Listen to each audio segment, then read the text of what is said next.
Hello and welcome to Nighttime Biographies. In the fading light of a spring afternoon in 399 BC, an old man sits in a small prison cell in Athens, surrounded by his grieving friends. He is 70 years old, his body still vigorous despite the decades, his mind as sharp as it has ever been. Outside the cell, the city goes about its business, unaware that it is about to commit an act so monstrous that it will echo through 2,500 years of human history. The jailer enters carrying a clay cup. Inside is hemlock, ground from the poisonous plant and mixed with water. The man who must drink it shows no fear. He has spent the entire day in philosophical conversation, discussing the immortality of the soul with the calm detachment of someone analysing a geometric proof. His friends are weeping openly. Some cannot bear to watch. But the old man takes the cup without hesitation. He asks if he can pour a libation to the gods. The jailer says there is only enough poison for the fatal dose, no more. The old man smiles at this detail, finding humour even now. He lifts the cup to his lips and drinks it down in one steady motion, as if it were nothing more than wine at a symposium. Then he begins to walk around the cell as instructed until his legs grow heavy. His name is Socrates, and Athens, the city he loves, the city he has spent his entire life trying to improve through relentless questioning and philosophical inquiry, has just sentenced him to death for the crime of making people think. He lies down on the simple bed.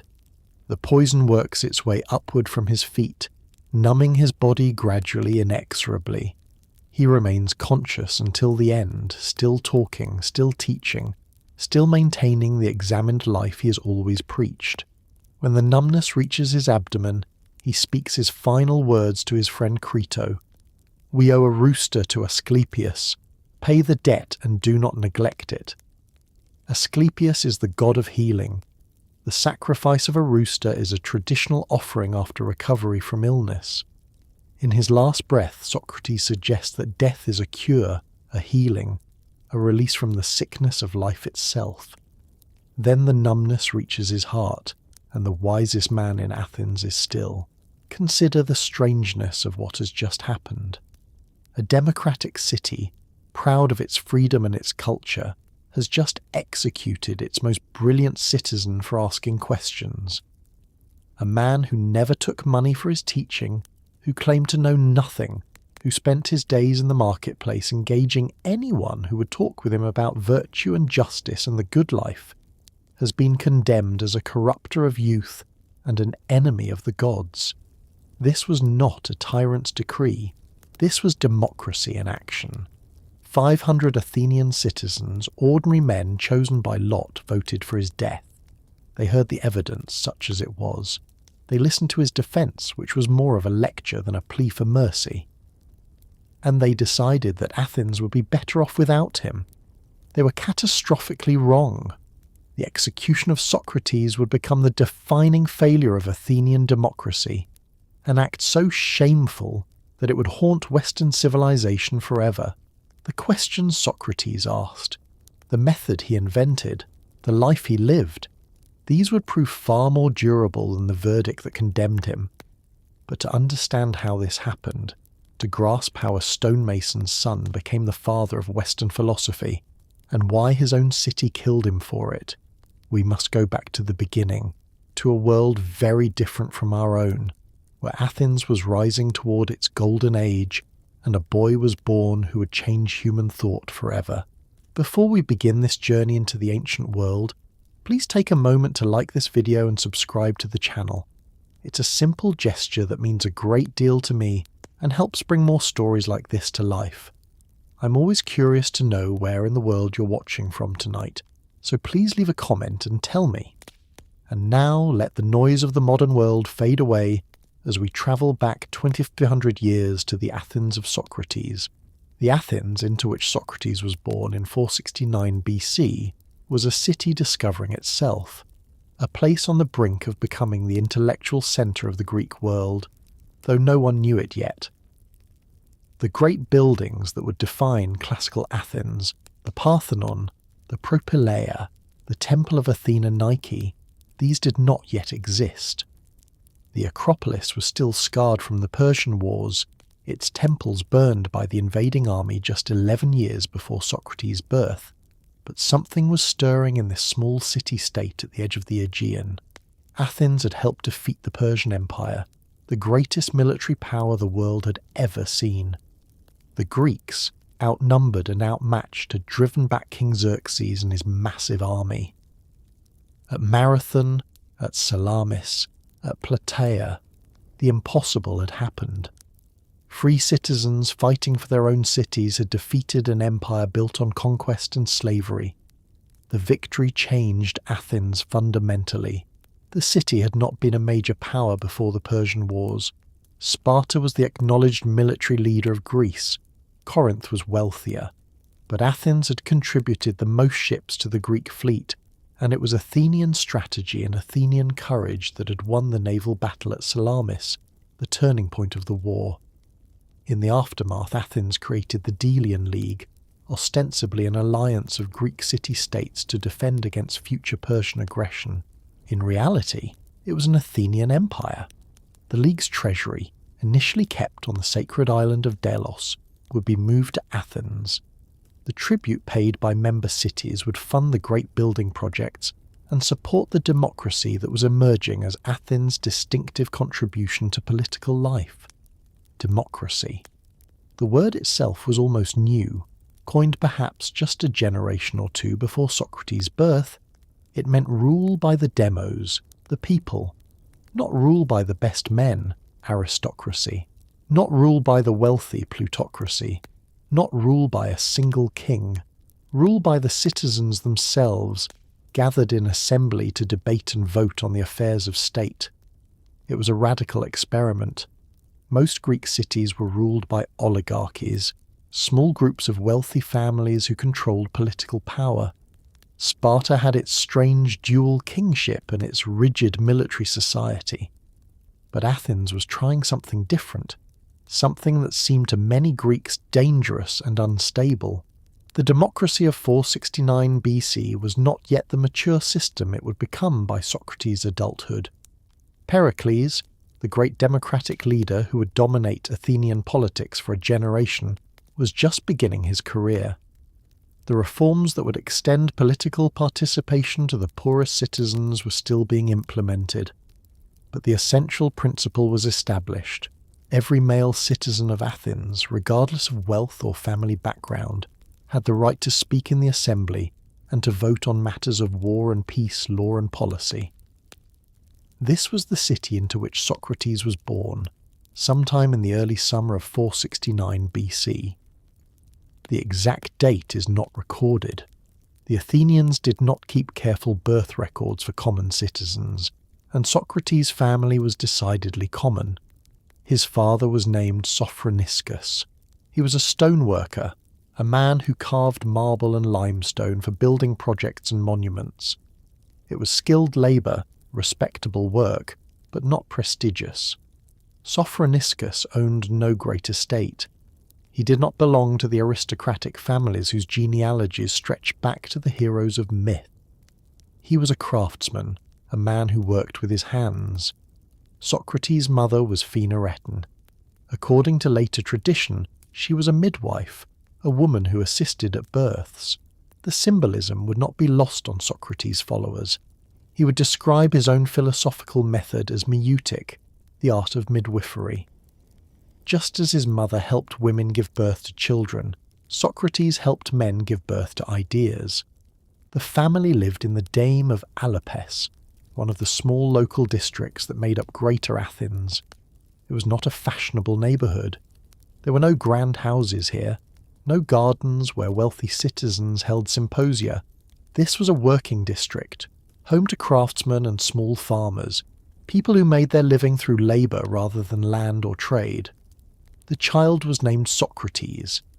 The name was not uncommon in Athens, derived from essos, meaning safe or sound, and kratos, meaning power or strength.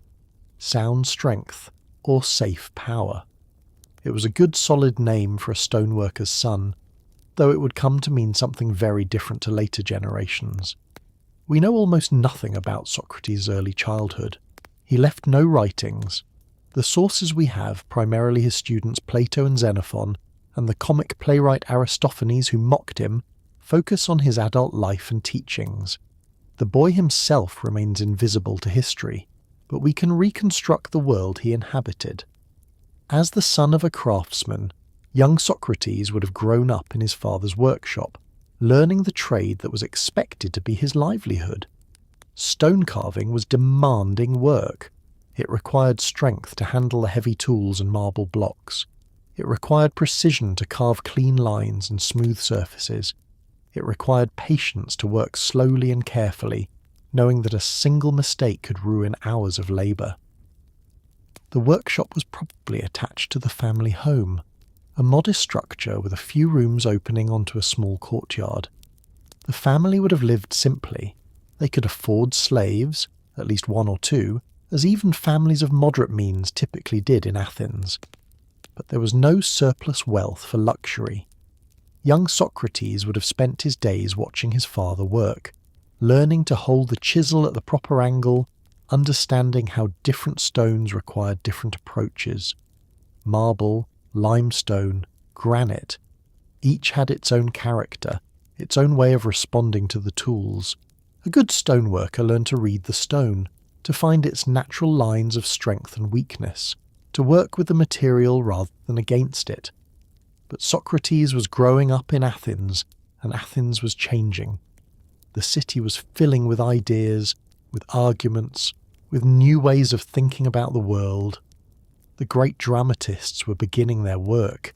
Aeschylus, who had fought at Marathon, was writing tragedies that explored the relationship between humans and gods, between fate and choice, between justice and power. And there were teachers, new kinds of teachers, who called themselves sophists.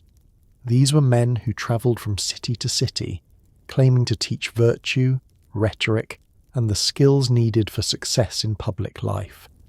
They charged fees, sometimes substantial ones, for their instruction. The wealthy young men of Athens flocked to them, eager to learn the arts of persuasion that would help them succeed in the democratic assembly and the law courts. Young Socrates would have heard about these sophists, perhaps even seen them in the agora, the great marketplace that was the heart of Athenian public life. But such teaching was far beyond his family's means. If Socrates was to receive any education beyond his father's craft, it would have to come through the basic schooling available to Athenian boys of modest families.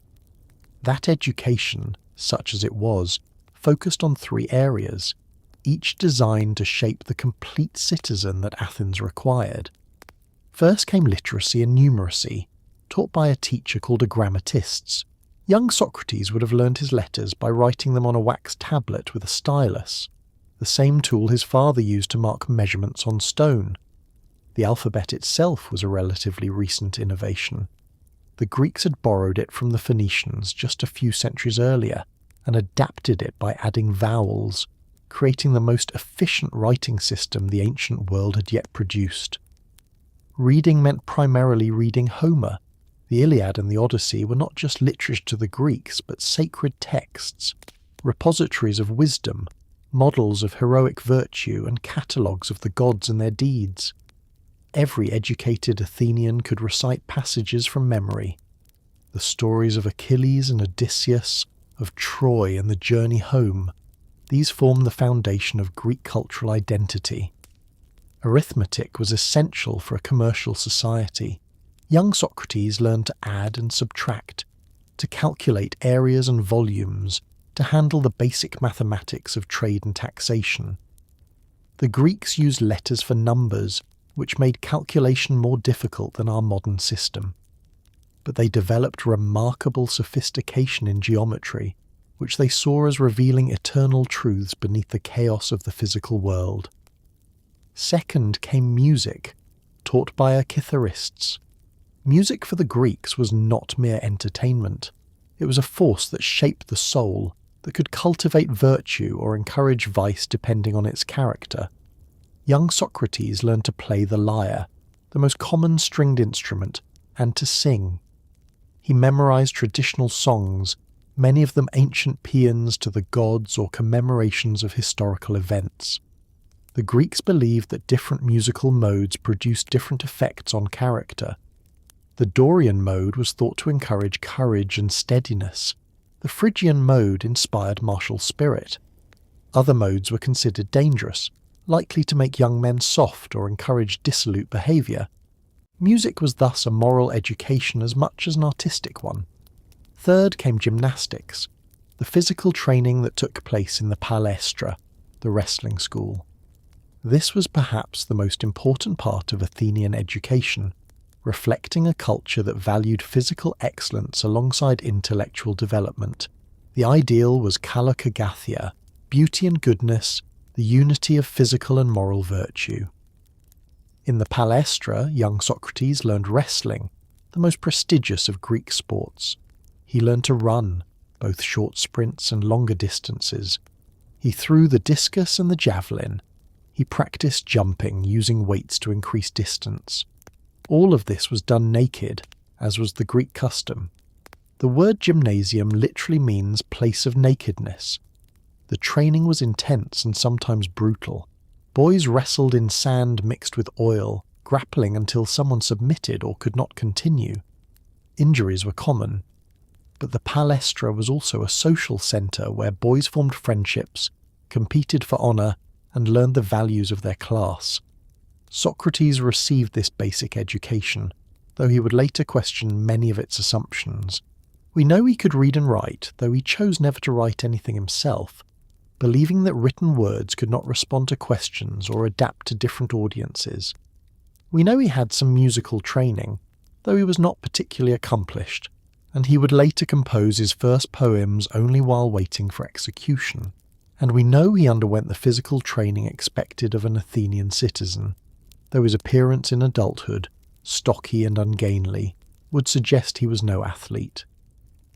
But what set Socrates apart from other boys receiving this standard education was not any exceptional talent in these areas.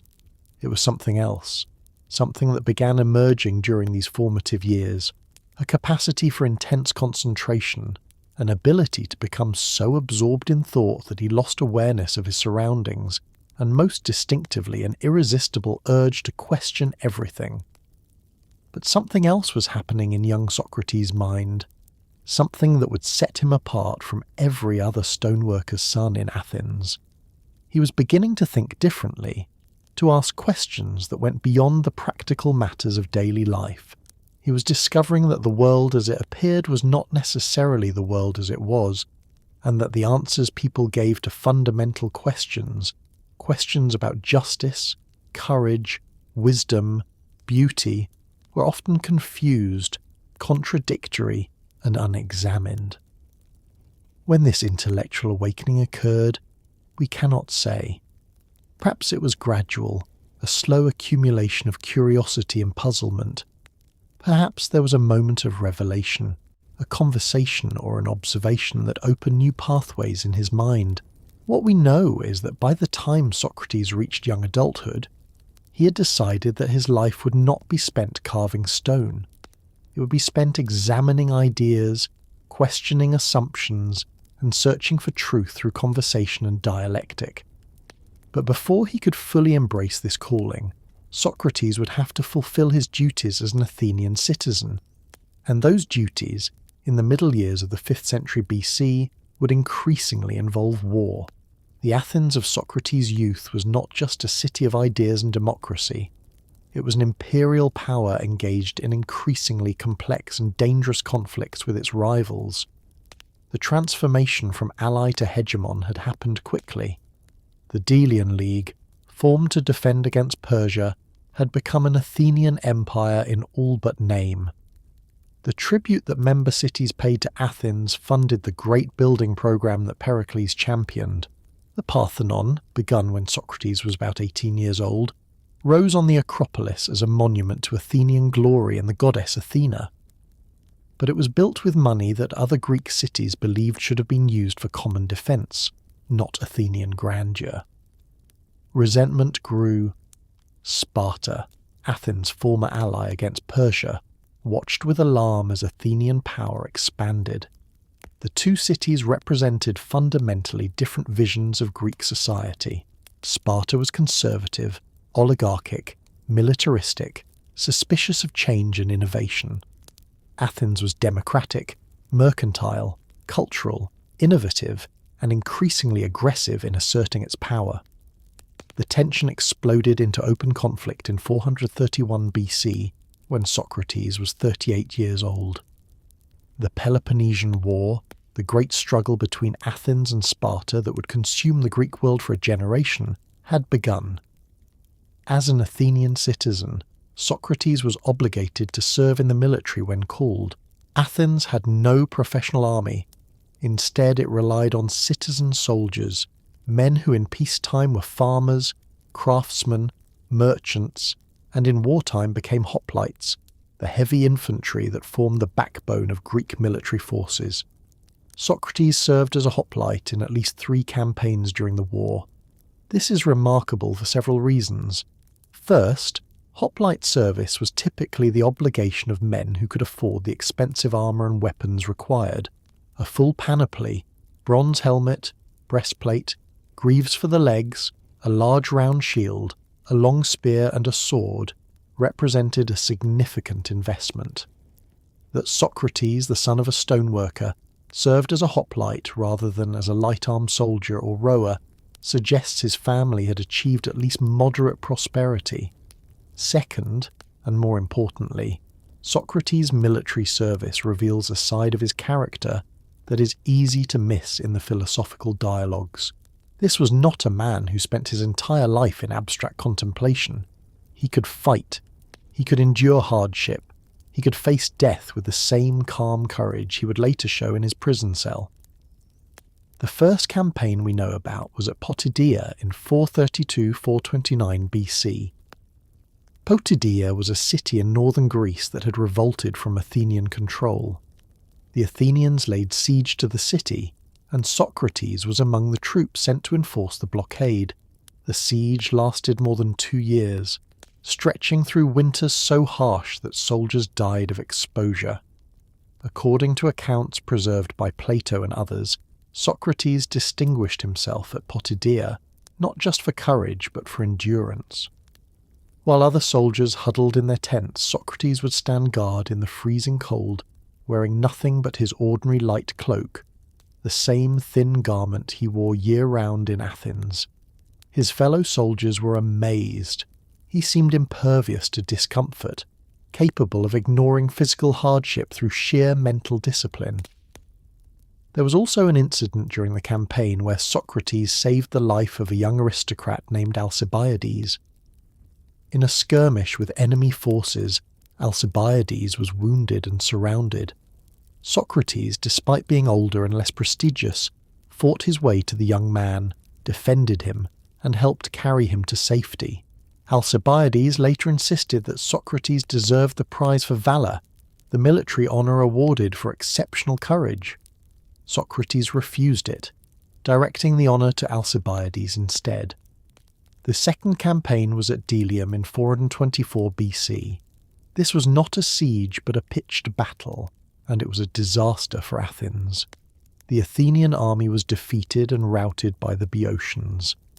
In the chaos of retreat, when panic turned soldiers into a fleeing mob, Socrates remained calm. He withdrew slowly and deliberately, maintaining his defensive posture, protecting those around him. His steadiness saved lives. Men who would have been cut down by pursuing cavalry survived because Socrates' composure provided a rallying point. Alcibiades, who fought at Delium on horseback, later described watching Socrates during the retreat. He said Socrates walked as calmly as he did through the streets of Athens, stalking like a pelican, swivelling his head from side to side to watch for threats. The description, preserved in Plato's Symposium, captures something essential about Socrates. Even in the midst of military defeat and mortal danger, he maintained the observer's detachment, the questioning awareness that characterized his entire life.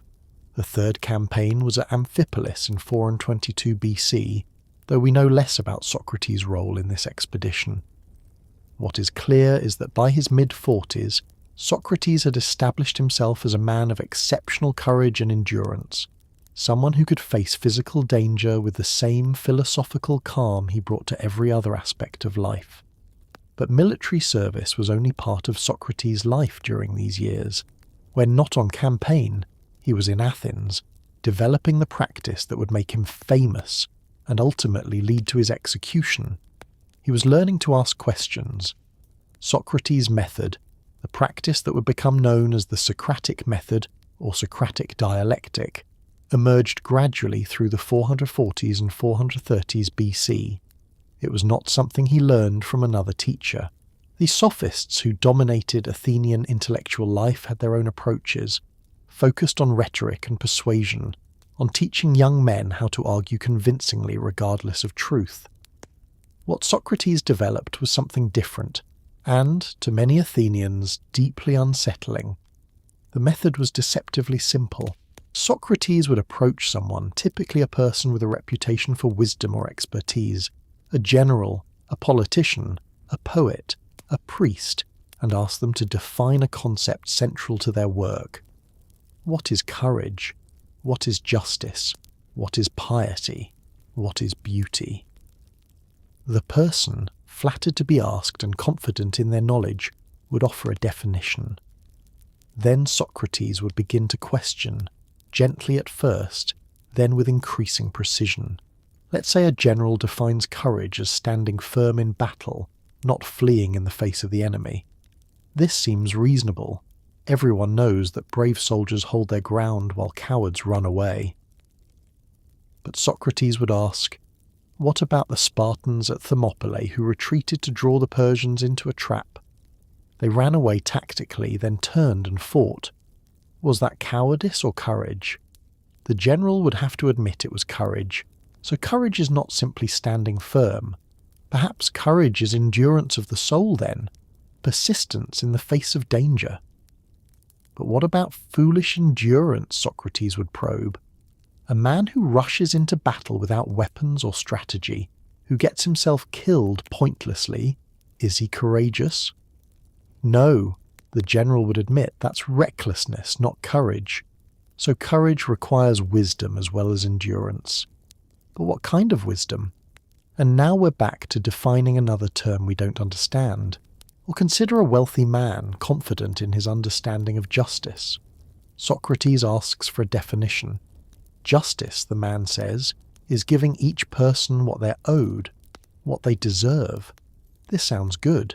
It's the basis of law and commerce. But Socrates pushes. If you owe a sword to a friend who has gone mad, should you give it to him? Clearly not, the man admits. That would be dangerous. So justice is not simply giving people what they're owed. Perhaps justice is helping friends and harming enemies then. This was a common Greek belief. But Socrates questions this too.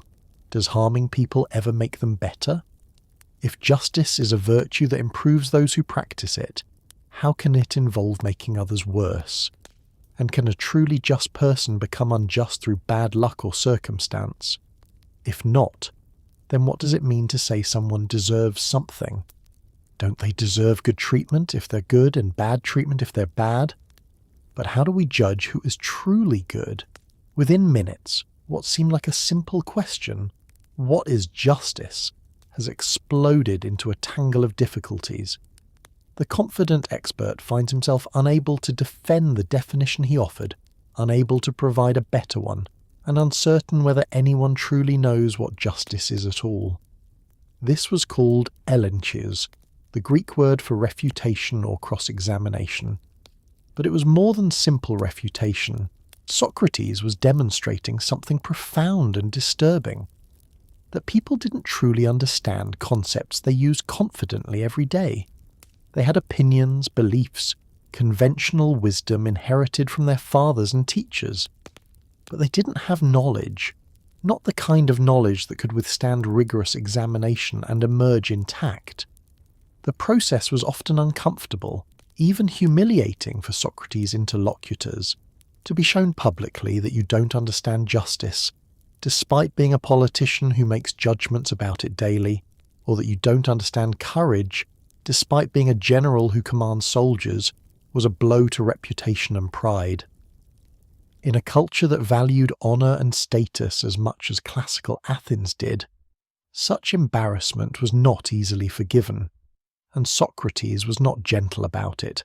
He could be ironic, even mocking, especially when dealing with those who were most confident in their expertise.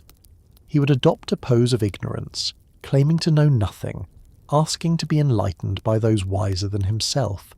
Then he would demolish their positions with surgical precision, leaving them looking foolish before an audience that had gathered to watch the spectacle. Imagine a sophist, one of the professional teachers who charged hefty fees to teach virtue and rhetoric. He's in the agora, surrounded by potential students, displaying his eloquence and wisdom. Socrates approaches, all humble curiosity. "I've heard you teach virtue," he says. "That's wonderful. I've spent my life trying to understand what virtue is. Perhaps you can enlighten me." The sophist, pleased to have such a prominent audience, launches into an elaborate explanation of how virtue can be taught, how his methods improve young men, how his students go on to great success in public life.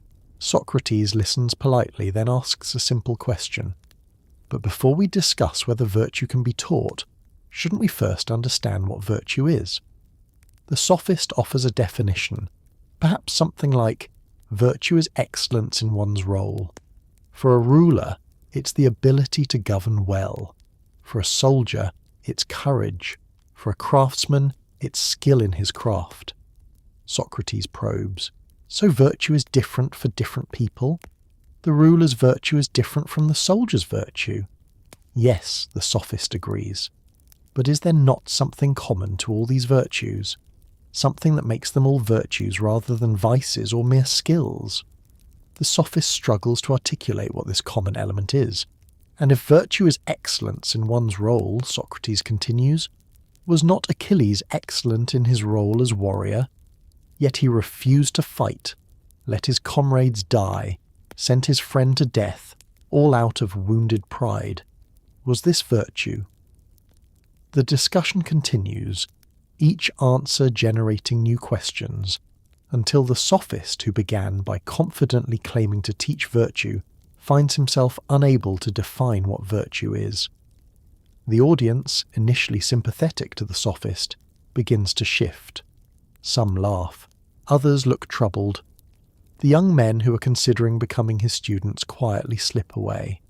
The sophist, humiliated and angry, leaves, and Socrates, having demonstrated that the supposed expert knows nothing, continues his day as if he's just had a pleasant conversation about the weather. The process was often uncomfortable, even humiliating for Socrates' interlocutors, to be shown publicly that you don't understand justice, despite being a politician who makes judgments about it daily, or that you don't understand courage, despite being a general who commands soldiers, was a blow to reputation and pride.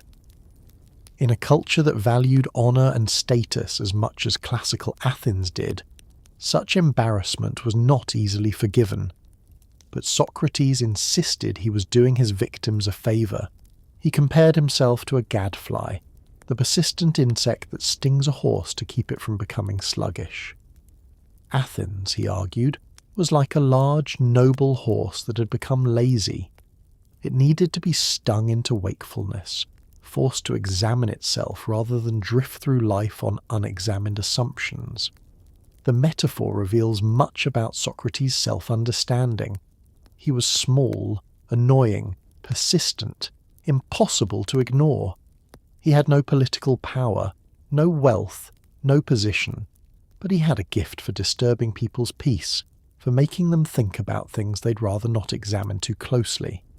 He also claimed to have something else, something that set him apart from ordinary humans. He spoke of a daimonion, a divine sign or inner voice that warned him away from certain actions. It was not a voice that told him what to do, but rather what not to do. A guardian spirit that prevented him from making certain mistakes. This daimonion would later become part of the charges against him. In a city where religion was a civic duty and atheism was seen as a threat to social order, Socrates' claim to have a personal divine sign seemed suspicious. Was he introducing new gods? Was he rejecting the traditional gods of Athens? The relationship between Socrates and conventional religion would prove fatal. By his 40s, Socrates had become a fixture in the Athenian agora, a daily presence as familiar as the monuments and temples that surrounded the marketplace. Every morning, after the briefest of breakfasts, perhaps a bit of bread dipped in wine, he would leave his modest home and make his way to the centre of Athenian life.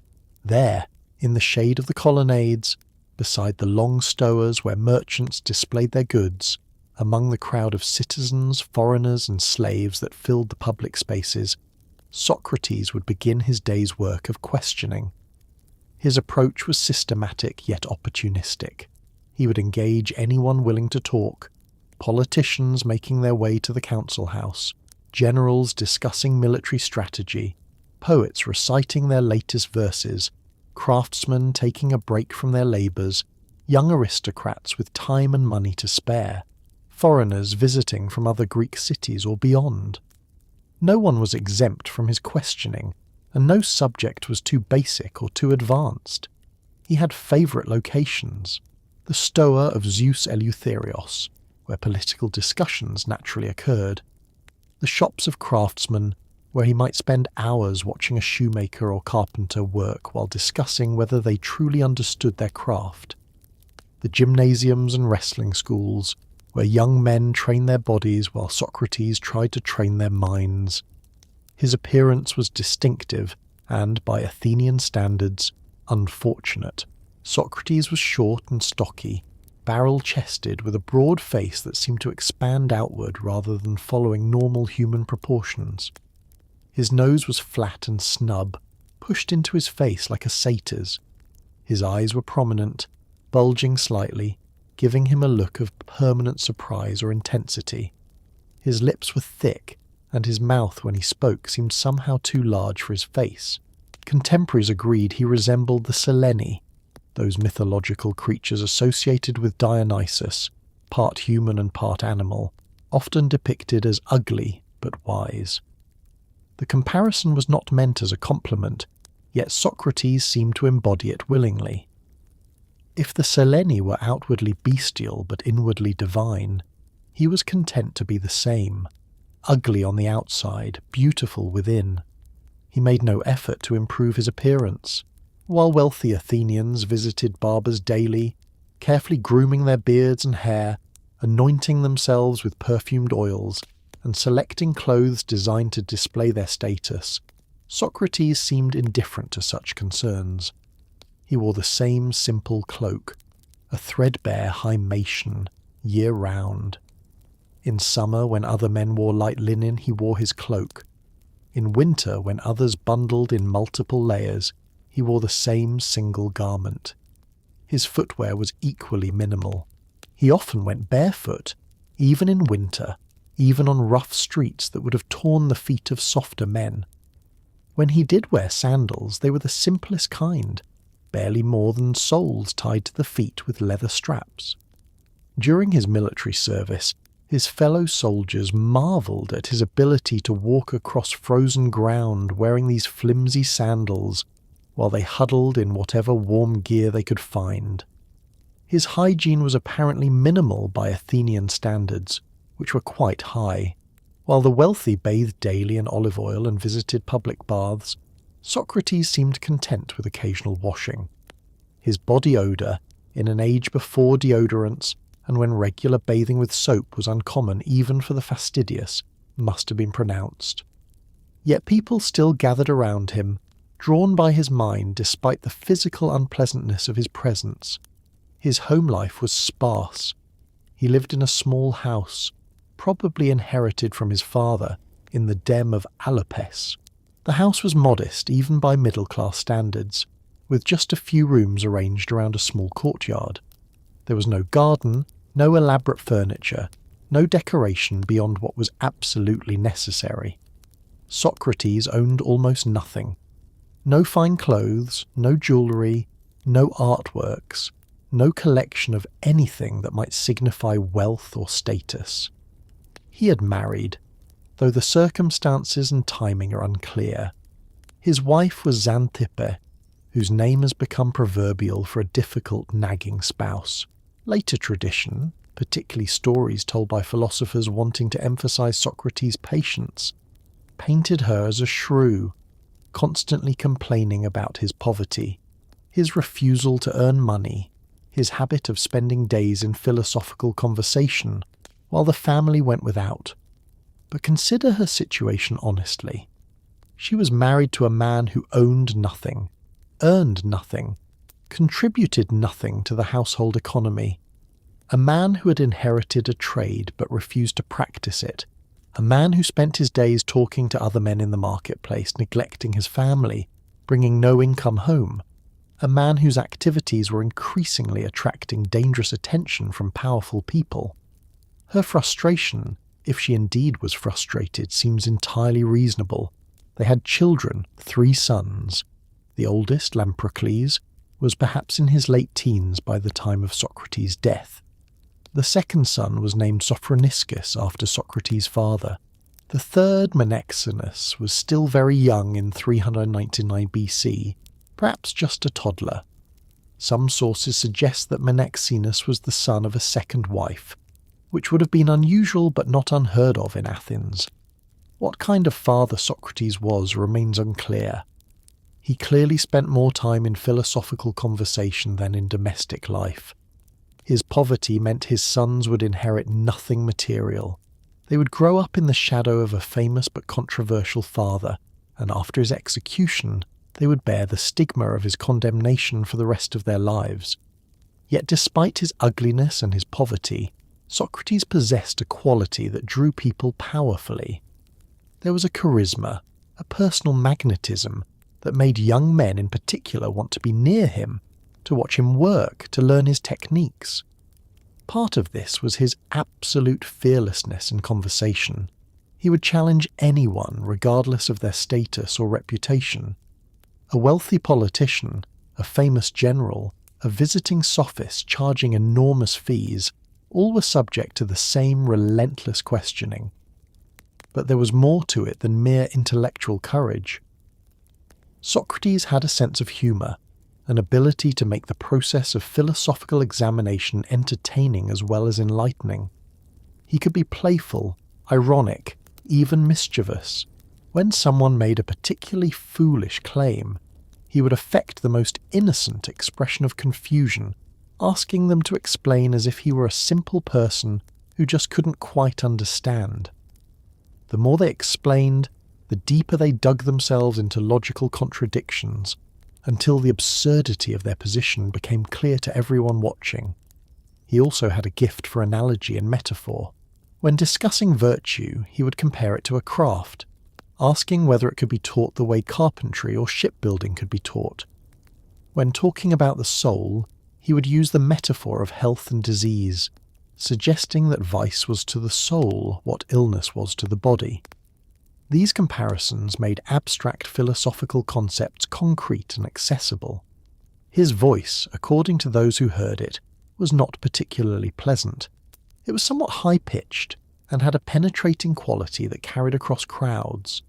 But what he said compensated for how he sounded. He could make philosophy not just intellectually demanding but emotionally engaging. People laughed during his conversations. They gasped when he exposed a particularly clever contradiction. They leaned forward, absorbed, when he was building to an important point. His physical endurance remained remarkable throughout his life. He could stand in one place for hours, lost in thought, completely motionless. There are accounts of him standing stock still from dawn to noon, thinking through a problem, oblivious to the crowd that gathered to watch the spectacle. When he finally resolved whatever he'd been considering, he would simply resume walking as if nothing unusual had occurred. He seemed genuinely indifferent to physical comfort or discomfort. During winter campaigns, while other soldiers huddled around fires, Socrates would stand guard in the freezing cold wearing his usual thin cloak, apparently unbothered. During summer heat, when others sought shade and complained of the temperature, he maintained the same steady pace of conversation and activity. Most remarkably, he claimed to experience something no one else did, the daimonion, a divine sign or inner voice that warned him away from certain actions. This was not a voice that told him what to do, but one that prevented him from making mistakes.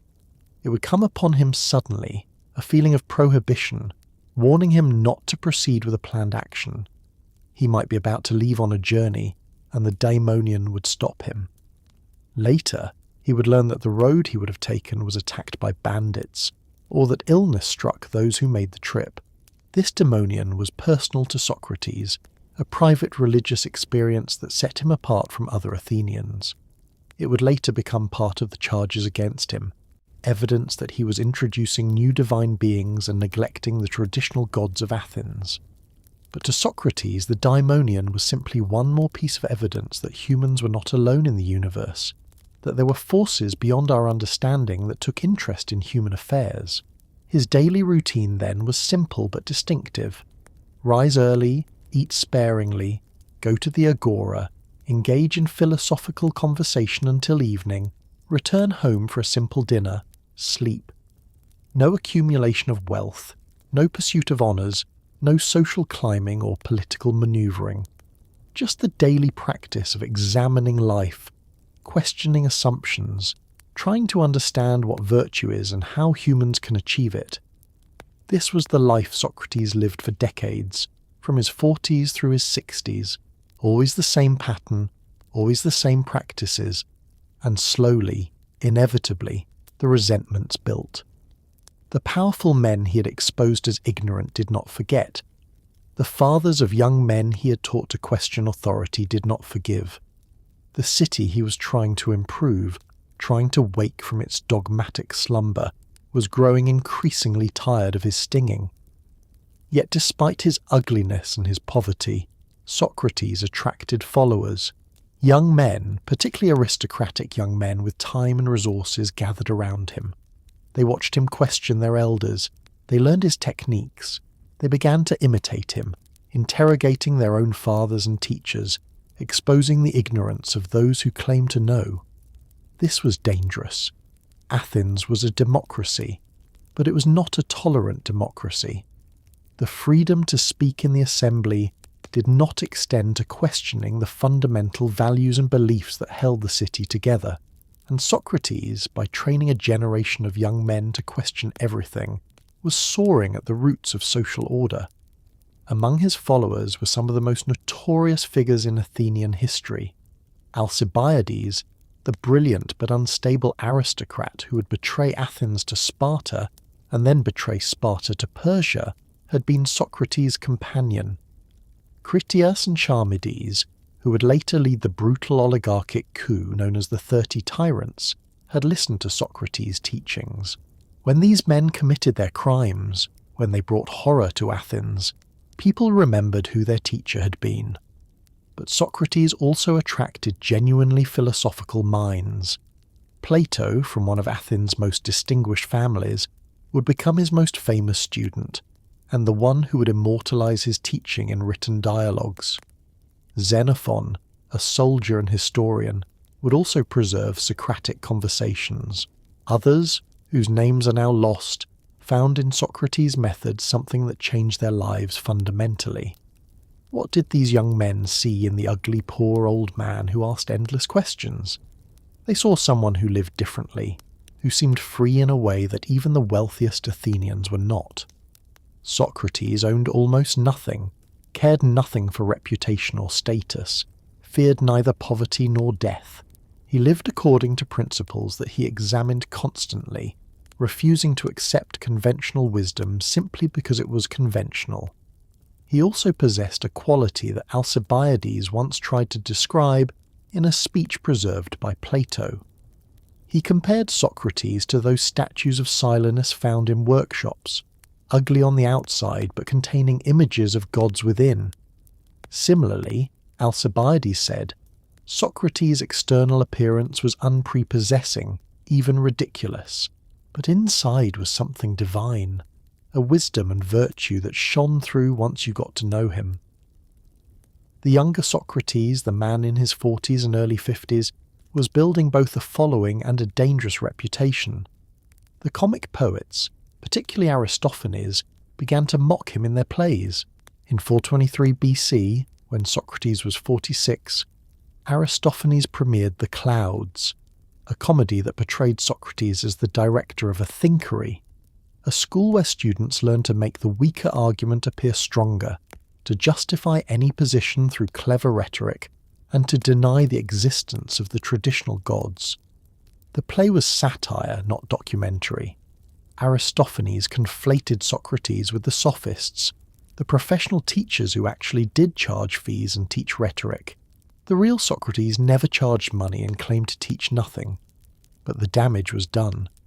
In the minds of average Athenians who saw the play, Socrates became associated with dangerous ideas, with skepticism about the gods, with corrupting the young through clever but empty argumentation. Socrates' response to such mockery was characteristically philosophical. When someone asked him how he felt about being ridiculed in the theatre before thousands of Athenians, he reportedly said, "I am being made fun of at a great party." He seemed genuinely indifferent to reputation, concerned only with whether the accusations were true. Since he knew he wasn't doing what Aristophanes portrayed, the mockery was irrelevant. But not everyone saw it that way. Resentments were building. The young aristocrats who followed Socrates were learning to question authority, to expose the ignorance of their elders, to think critically about traditions that had been accepted for generations. Their fathers and uncles, the men who ran Athens, did not appreciate this. They saw Socrates as a corrupter, a man who was undermining respect for authority and traditional values. The situation was complicated by Socrates' own beliefs about democracy. He never publicly advocated for oligarchy, but he was clearly skeptical about rule by majority vote. He compared Athens to a ship at sea. "Would you want the ship steered by a majority vote of the passengers?" he asked, "or by someone who actually knew navigation? Should medical decisions be made by popular vote or by trained physicians? If expertise matters in sailing and medicine, why doesn't it matter in governing?" These questions were subversive in democratic Athens. The very foundation of democracy was the belief that ordinary citizens, through collective deliberation, could make sound decisions about public affairs. Socrates seemed to doubt this. He seemed to suggest that the people, the demos, were unqualified to rule themselves. Yet Socrates also insisted that he never participated in politics beyond fulfilling his basic civic duties. He served on the Council of 500 once, when chosen by lot as was the democratic custom. He served in the military when required, but he avoided the assembly, refused to give speeches, never sought political office.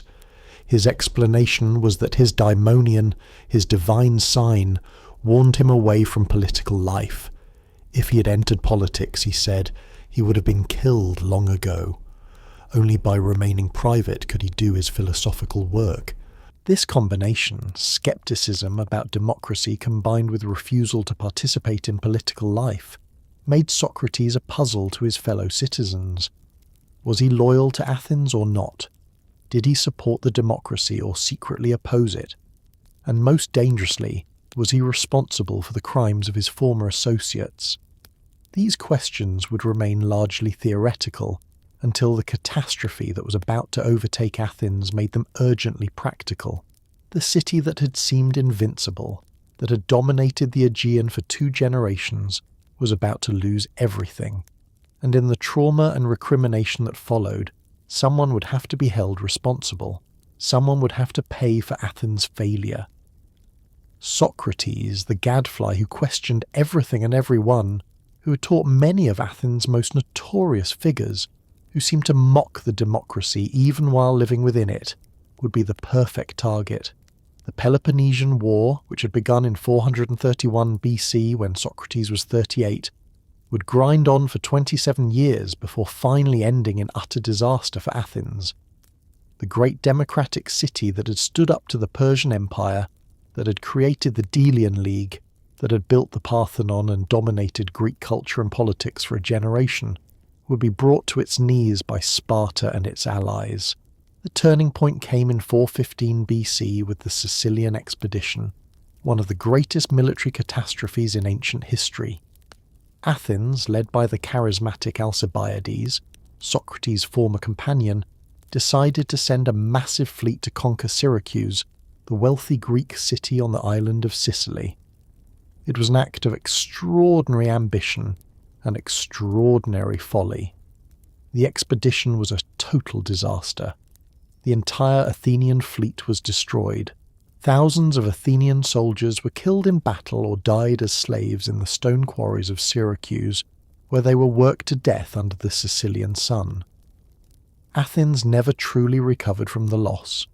Alcibiades himself defected to Sparta before the disaster unfolded, helping Athens' enemies with military advice. Later he would go to Persia, playing the great powers against each other. His career of betrayal would be remembered, and so would his association with Socrates. The war continued, but Athens was bleeding to death. The treasury was empty, the fleet was depleted, food was scarce, and in 404 BC, Athens finally surrendered. The long walls that connected the city to its port at Piraeus were torn down to the sound of flutes. The Spartan victors took satisfaction in humiliating their defeated enemy. What followed was horror. A group of pro-Spartan oligarchs, backed by Spartan force, seized control of Athens and dissolved the democracy. This group, known as the 30 Tyrants, began a reign of terror.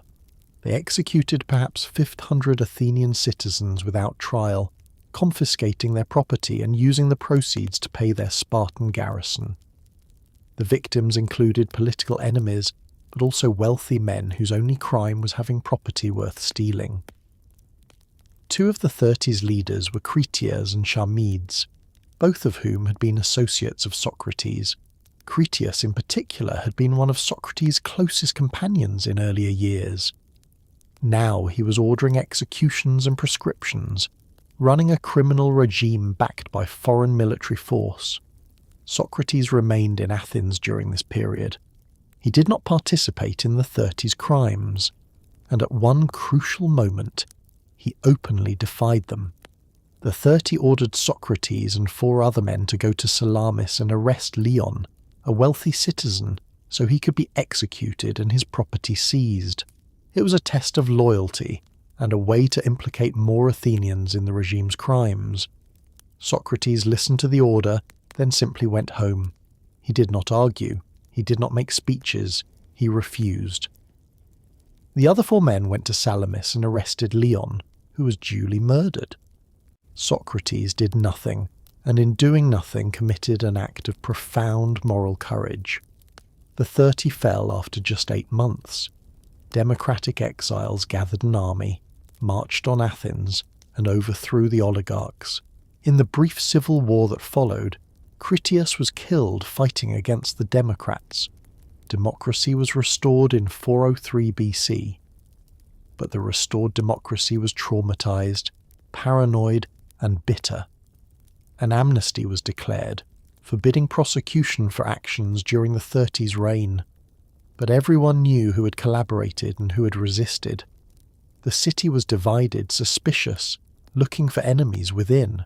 Socrates, who had defied the 30 but also taught them, who had questioned democracy but also lived under it, who seemed to many Athenians to be connected to everything that had gone wrong, became an obvious target.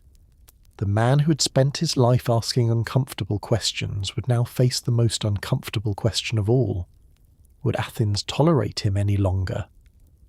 The formal charges were brought in the spring of 399 BC, 4 years after the democracy's restoration. 3 men stepped forward as accusers: Meletus, a young poet of no particular distinction; Anytus, a wealthy tanner and democratic politician; and Lycon, representing the rhetoricians whom Socrates had spent decades exposing as frauds.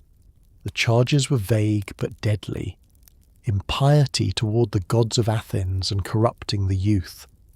Behind the legal language lay simpler accusations. Socrates questioned everything, including the gods. His former students had become tyrants and traitors. Athens had suffered terribly, and someone had to be responsible. Socrates, the Gadfly who had stung the city for decades, who had made powerful men look foolish, who had taught young aristocrats to question their elders, seemed responsible for the city's moral corruption.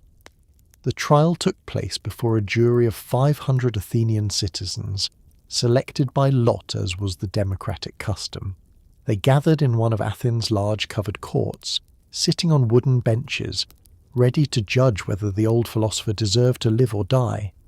Socrates was now 70 years old. His body, hardened by years of military service and remarkable for its endurance, was still vigorous. But he was old by ancient standards, and he knew this trial might be his last public act. He could have played to the jury's emotions. He could have brought his wife Xanthippe and their young sons forward to beg for mercy. He could have wept, pleaded, reminded the jurors of his military service, his poverty, his refusal to profit from his teaching. He did none of this.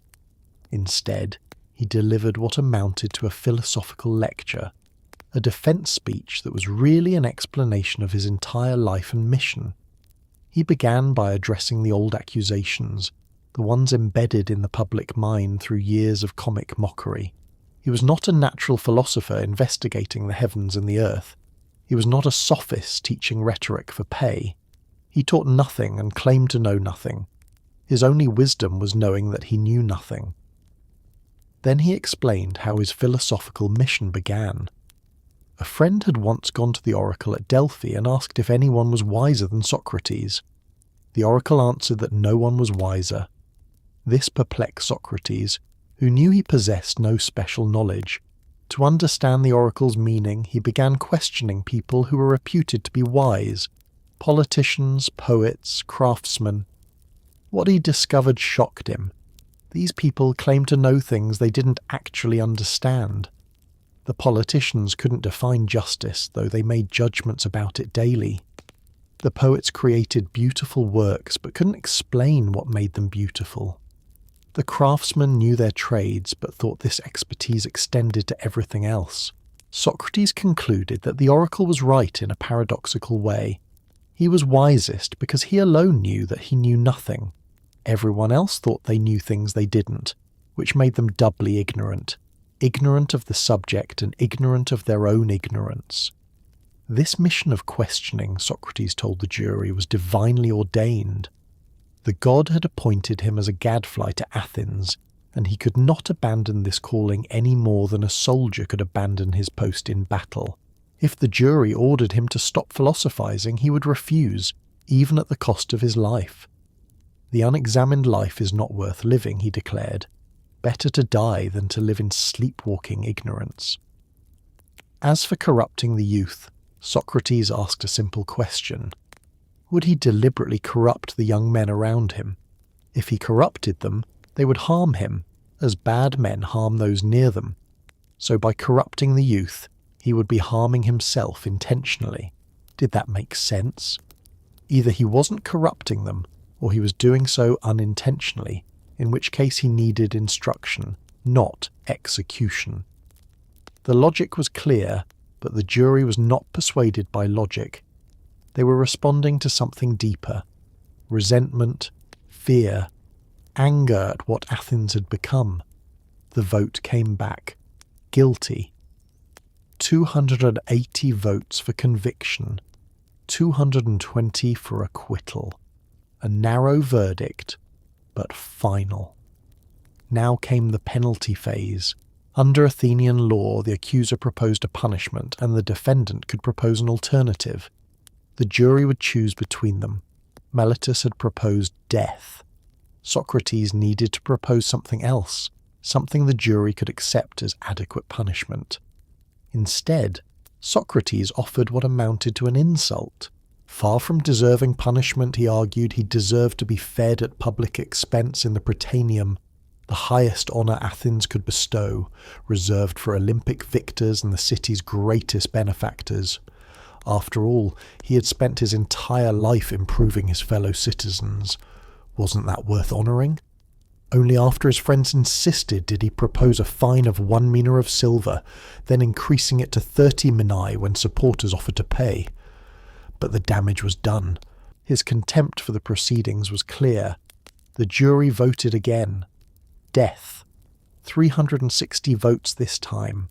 More men voted to execute Socrates after hearing his defiance than had voted to convict him in the first place. He had sealed his own fate. Socrates accepted the verdict with the same calm he had maintained throughout. He told the jury that no evil can come to a good man, either in life or after death. He speculated that death might be a dreamless sleep, which would be pleasant, or a journey to another place where he could continue questioning the heroes of old. Either way, he saw no reason to fear it. He was led back to prison to await execution, but the actual sentence could not be carried out immediately. The day after the trial, the sacred ship to Delos departed on its annual pilgrimage to honour Apollo. According to Athenian custom, no executions could take place while the ship was away. The voyage took 30 days, giving Socrates a month to live. It was the richest month of Socrates' life, and paradoxically also his last. The prison cell became a classroom, a philosophical seminar unlike any Athens had seen. Every day his friends and students gathered to talk, to question, to prepare themselves for what was coming. And every day Socrates continued to teach, continued to examine life, continued to demonstrate what it meant to live philosophically until the final moment. These 30 days in prison, waiting for the ship to return from Delos, became the setting for some of the most famous philosophical conversations in history, preserved by Plato in dialogues that have shaped Western thought for 2,500 years. But they were also something more human and more moving. The last teachings of a master to his students, the final preparation for a death that everyone knew was coming, an extended farewell between friends who loved each other. The prison was a small public building near the Agora, nothing like the massive institutions we think of today. It was simply a place to hold people awaiting trial or execution, probably no more than a few rooms with barred windows and a courtyard. Socrates occupied a cell that was likely quite small, perhaps 10 feet by 10 feet, with a simple wooden bed, a chair, and little else. A guard was posted outside, but Athenian prisons were remarkably casual compared to modern standards. There were no shackles, no solitary confinement, no harsh restrictions.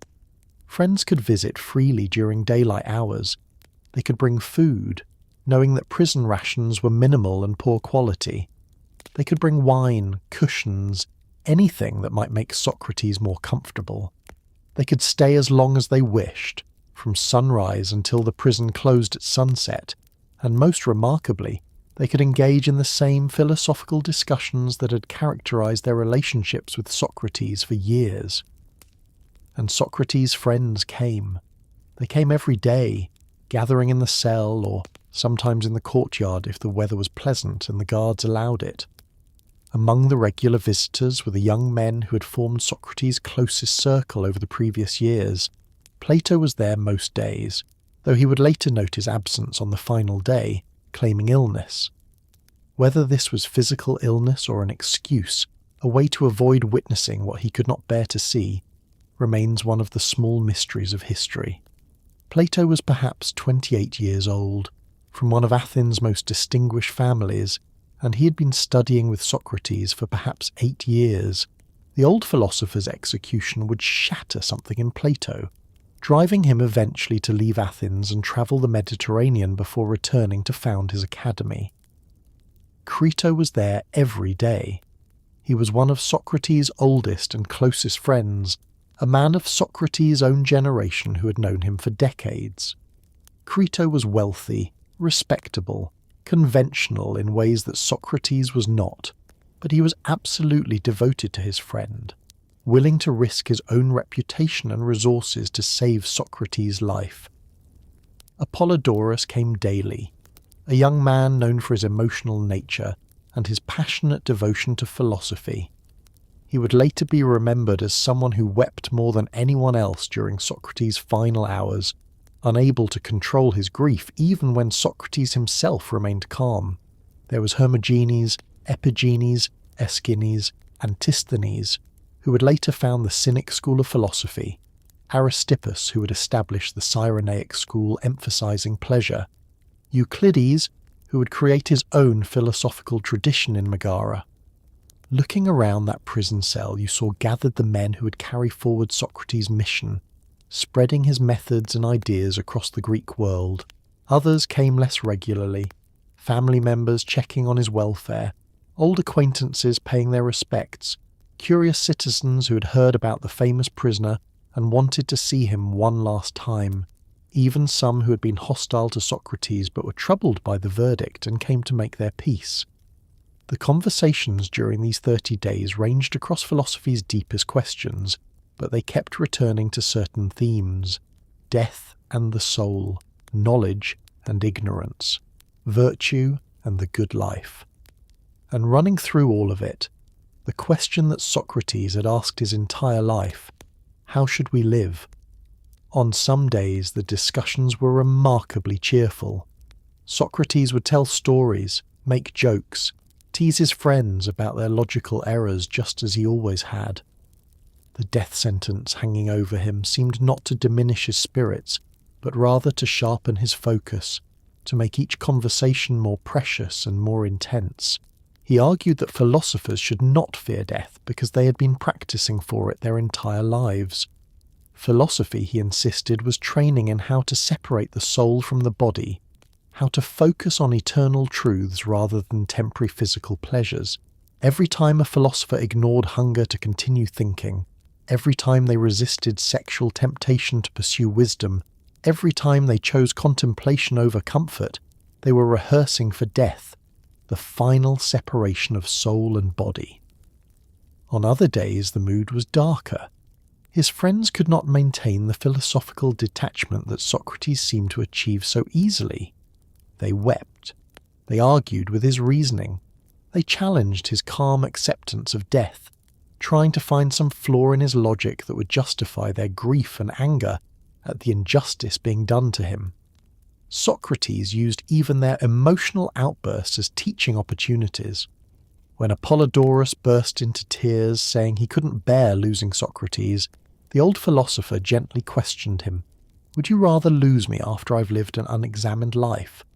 Would you prefer I was still here but had compromised my principles to avoid death? Which is worse, that I die having lived according to my convictions, or that I live having betrayed them? The question of the soul's immortality occupied much of their discussion, particularly in the final days. Socrates offered several arguments, working through the logic carefully with his companions, subjecting each argument to the same rigorous examination he applied to everything else. First, he argued from opposites. Everything in nature comes from its opposite, he observed.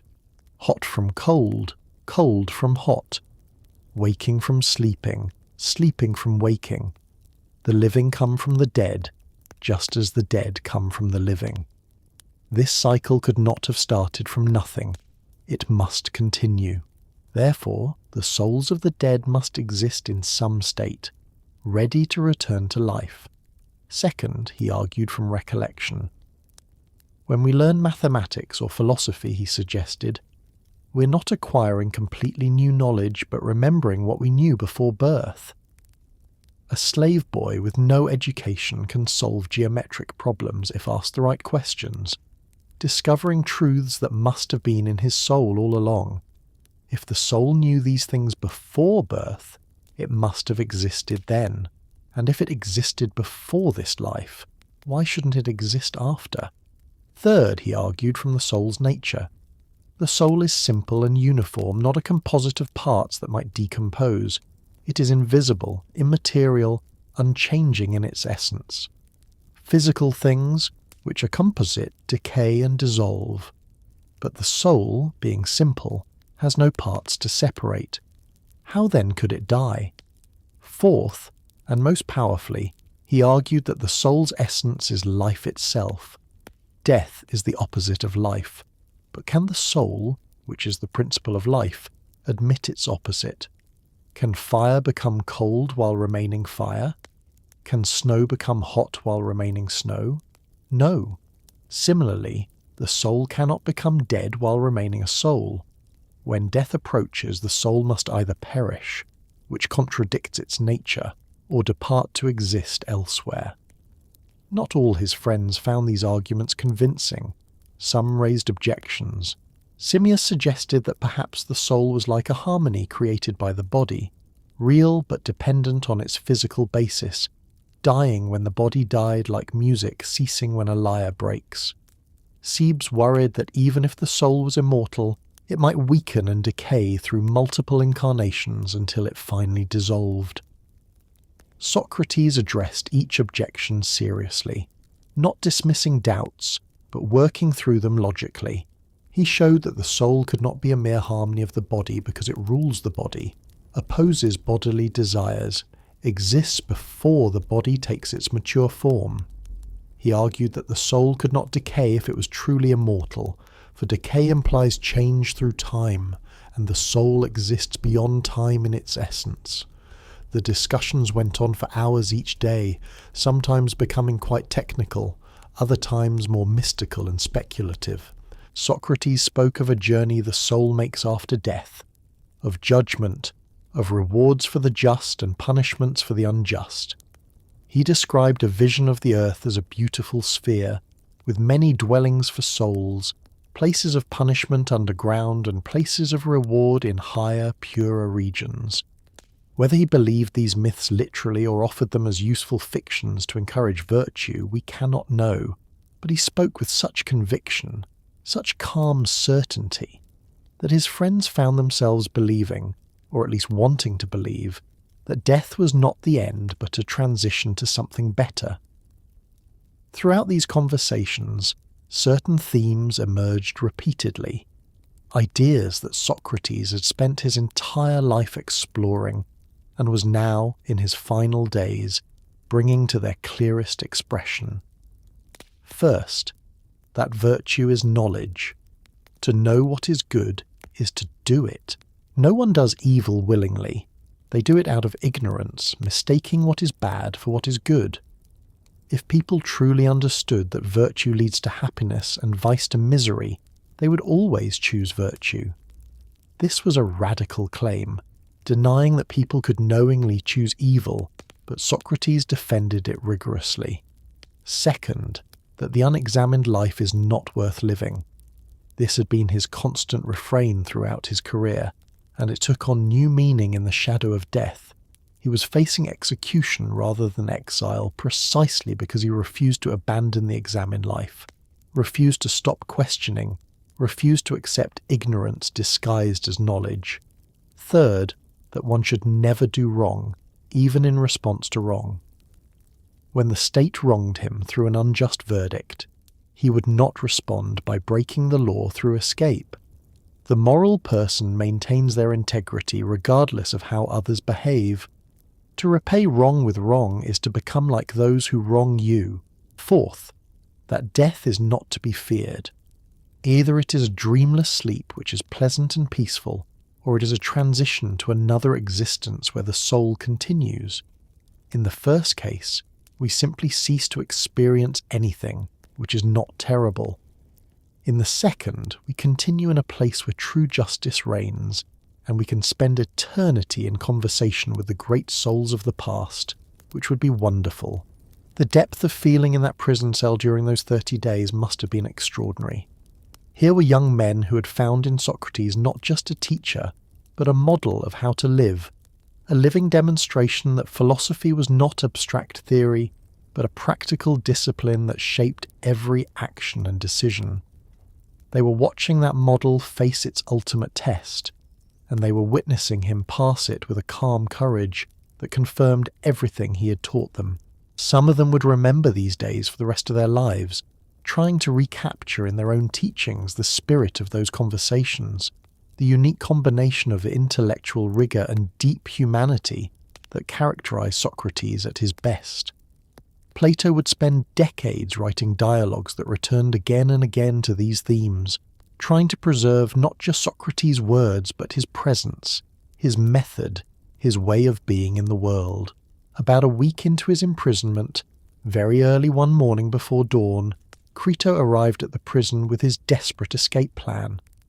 The scene that followed, preserved in Plato's dialogue, Crito, reveals perhaps more clearly than any other moment the principles by which Socrates lived and for which he would die. Crito had bribed the guards to let him in at an unusual hour. The prison was dark and quiet. Socrates was sleeping peacefully, which astonished Crito. How could a man under sentence of death sleep so soundly? When Crito woke him, Socrates sat up calmly and asked why his friend had come so early. Crito brought news. The sacred ship would return later that day or the next. Socrates' time was running out, but everything was arranged for an escape. Guards had been bribed, not just the ones at the prison but those at the city gates.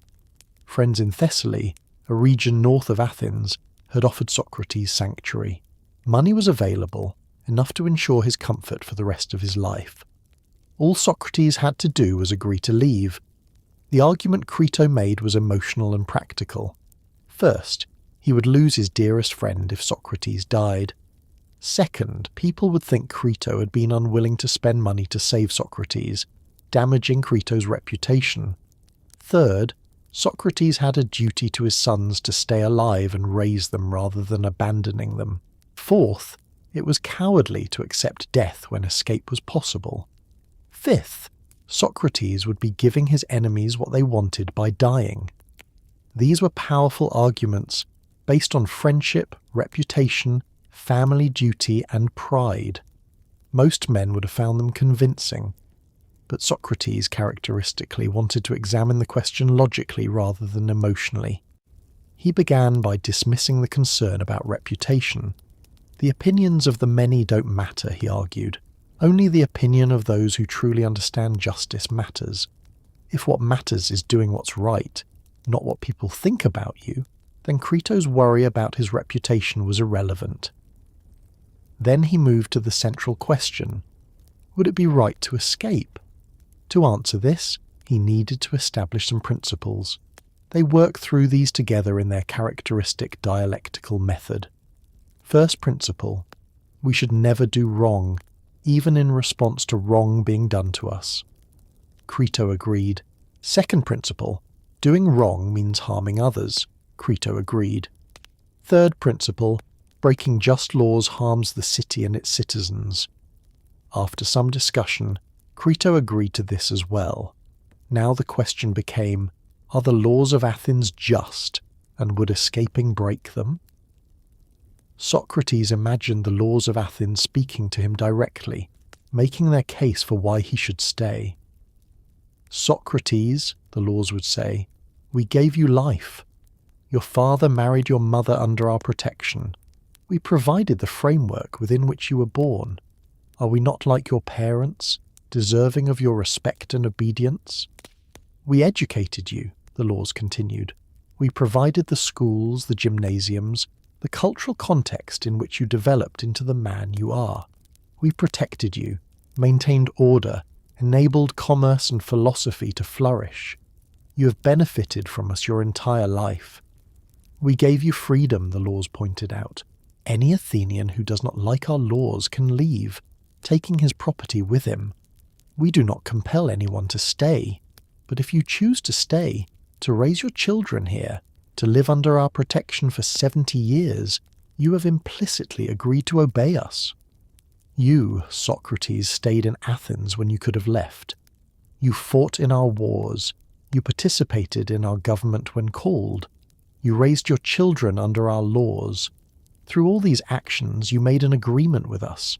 And now, just because we have made a decision you don't like, will you break that agreement? If you escape, what will you be saying? That agreements should be kept only when convenient? That laws should be obeyed only when they work in your favour? Your entire life has been about the importance of justice and virtue. Will you abandon those principles to save your physical body? The argument was not just about preserving social order, but about personal integrity. Socrates had lived his entire life insisting that virtue was the highest good, that one should never compromise principles for convenience or survival. To flee now would be to reveal that he didn't truly believe what he had taught, that when tested, he would abandon philosophy to save his skin. Moreover, Socrates argued, escaping would harm him more than dying would. His soul would be corrupted by the injustice of his action. He would spend the rest of his life as a hypocrite, a man who preached virtue but practiced expediency. Better to die with his integrity intact than to live as a compromised person. Crito tried other arguments, but Socrates had an answer for each. What about his sons? Better for them to have a father who died honourably than one who lived dishonourably. What about giving his enemies satisfaction? Their satisfaction or displeasure was irrelevant. What mattered was whether his action was just. What about the injustice of his verdict? The law itself was just even if this particular judgment was wrong, and he had agreed to abide by Athenian law by choosing to live there. As the dawn light gradually filled the cell, Crito finally understood that he had lost the argument. Socrates would not escape. His friend would die, not from any lack of opportunity or resources to avoid death, but from a principled choice, a decision that maintaining integrity mattered more than preserving life. Crito left the cell defeated, and Socrates resumed his wait for the sacred ship's return, spending his final days as he had spent his entire life, in philosophical conversation, examining the most important questions, trying to understand how to live well, and now, how to die well. The days continued their slow progression toward the inevitable end. Each morning the prisoners and guards would look toward the harbour, waiting for the sacred ship to return from Delos. Each morning it was not there. Each day was a gift, another opportunity for conversation, for teaching, for demonstrating how a philosopher faces death. Socrates spent these final days in remarkable ways. He wrote poetry, something he had never done before. According to Plato, Socrates had a recurring dream throughout his life in which a figure appeared telling him to practice music. He had always interpreted this as encouragement for his philosophical work, understanding music broadly as the harmony of the soul. But now, facing death, he wondered if the dream meant he should compose actual poems. So he wrote a hymn to Apollo and set some of Aesop's fables into verse. It was a strange occupation for a man known for never writing anything down, for insisting that wisdom came through dialogue, not text. Perhaps it was simply a way to pass the time, or perhaps at the end Socrates wanted to leave something tangible, some acknowledgement that there were multiple paths to wisdom. He also continued his practice of questioning everything, including the conventions surrounding death itself. When friends came to visit, he engaged them in philosophical discussion as naturally as if they were meeting in the agora for their usual conversations. Death was approaching, but that didn't change the fundamental activity of life, which was examining ideas and pursuing truth. His wife Xanthippe visited, though the visits were apparently difficult. Plato portrays her as emotional, weeping, lamenting, unable to accept what was happening. At one point, Socrates reportedly asked friends to take her home, not out of cruelty, but because her grief was disrupting the philosophical discussions he wanted to continue. We know almost nothing else about Xanthippe. She appears only briefly in the historical record, primarily in this moment of crisis. Later tradition would paint her as a shrew, a difficult woman married to a saint. But the truth is likely more complex. She was married to a man who owned nothing, earned nothing, spent his days talking to other men in the marketplace, and had now been condemned to death for his activities. Her grief and frustration were entirely understandable. They had children together, 3 sons. The oldest was perhaps in his late teens by the time of Socrates' death. The youngest was still very young, possibly just a toddler. What kind of father Socrates was, we can only guess. Clearly he spent more time in philosophical conversation than in domestic life. His poverty meant his sons would inherit nothing. His execution meant they would grow up without a father, bearing the stigma of his condemnation. Yet Socrates seemed strangely unconcerned about this. When pressed about his sons, he argued that staying alive but living unjustly would harm them more than dying. It was better for them to have a father who died for principle than one who lived without it. This seems callous from a modern perspective, but it reflected Socrates' absolute conviction that virtue matters more than survival, that how you live is more important than how long you live. Finally, on a spring morning in 399 BC, the ship was sighted returning from Delos. The prisoners and guards saw it enter the harbour in the late afternoon. By the time it docked and official word reached the prison, evening had arrived. The execution would take place the next day. That final night, Socrates slept soundly. His friends, gathered outside the prison, waited anxiously for dawn. When they were finally admitted in the early morning, they found Socrates awake, sitting on his bed, rubbing his leg where chains had been removed. He smiled at them and remarked on the strange relationship between pleasure and pain, how one follows the other, like two creatures joined at the head. It was a characteristic observation, philosophical even in this moment. Socrates could not stop being Socrates, could not stop noticing, questioning, analysing, even as death approached. The friends gathered in the cell for one last conversation. This final discussion, preserved by Plato in the dialogue called Phaedo, ranged across the deepest questions about death, the soul, and immortality. Socrates led the conversation calmly, methodically working through arguments about why the soul must survive death, why the philosopher should not fear the end of bodily existence. The sun climbed higher, the morning stretched toward noon, and then the jailer entered, apologizing for what he must do. He was weeping. This duty of administering poison to condemned prisoners was the worst part of his job, and in Socrates' case, it was particularly painful. The jailer had come to know and respect the old philosopher during his 30 days of imprisonment. Socrates comforted him, praised him for his kindness, and told him not to grieve. Then he asked practical questions about how the poison worked, what he should expect, what he should do. The jailer explained, "Drink the poison, then walk around until your legs feel heavy. Lie down. The numbness will spread upward until it reaches the heart." The poison itself was a mixture of hemlock and water. Hemlock contains conine, a neurotoxin that causes progressive paralysis. Death comes from respiratory failure as the paralysis reaches the muscles that control breathing. It is not a pleasant death, though it is not as agonizing as some methods of execution. Consciousness remains until near the end. The jailer left to prepare the cup. Socrates turned to his companions and suggested they should send away Xanthippe and the children. His wife had been brought one last time with the younger son, but Socrates wanted his final hours to be philosophical, not emotional. Crito arranged for them to be taken home. Then the jailer returned, carrying the clay cup containing the poison. Socrates took it without hesitation. His friends gasped. Some began to weep.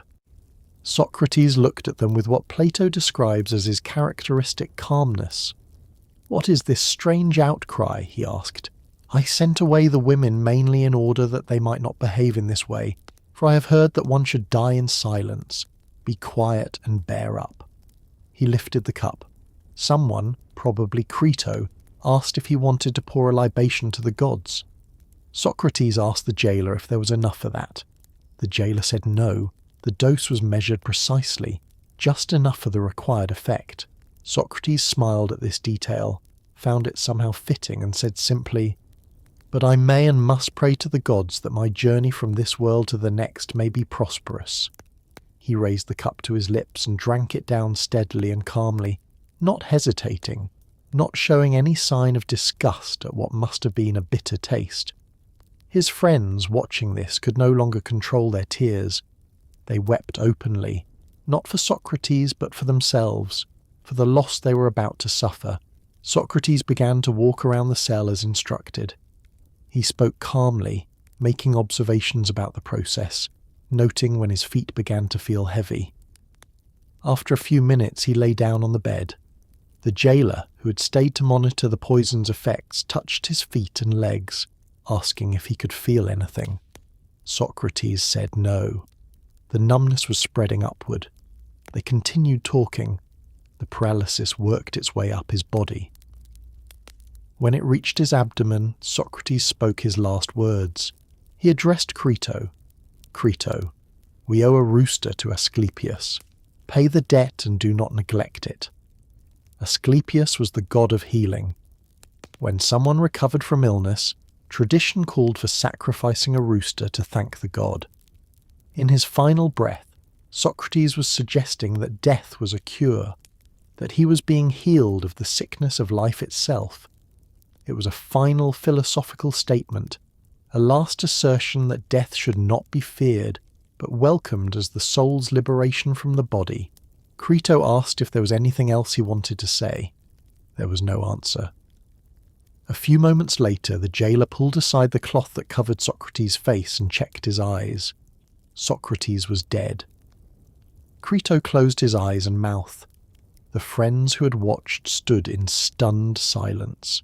Then Phaedo, one of the young men present, spoke the words that would close Plato's account of the scene. Such was the end of our friend, a man who, we would say, was of all those we have known the best and also the wisest and most just. The body was prepared for burial according to Athenian custom. The funeral was simple, befitting a man who had owned almost nothing. He was buried somewhere in Athens, though the exact location has been lost to history. No elaborate monument marked the grave, no expensive tomb preserved his memory.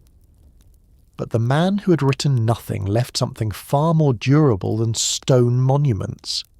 His students, particularly Plato, would spend the rest of their lives recording his teachings, analysing his method, trying to understand and convey what had made Socrates unique. The conversations that had taken place in the agora, in the gymnasiums, in that prison cell during the final 30 days, would be preserved in dialogues that would become the foundation of Western philosophy. The question that haunted Athens after Socrates' death was whether they had made a terrible mistake. Had they just executed the wisest man in the city? Had they allowed fear and resentment to guide them into an act of monstrous injustice? The answer came swiftly and painfully. Within years, the mood shifted dramatically. The men who had prosecuted Socrates found themselves shunned by respectable society. Meletus, the young poet who had brought the initial charges, was reportedly executed, though the sources disagree about the exact circumstances and charges. Some say he was lynched by an angry mob who blamed him for Socrates' death. Others claim he was formally tried and condemned.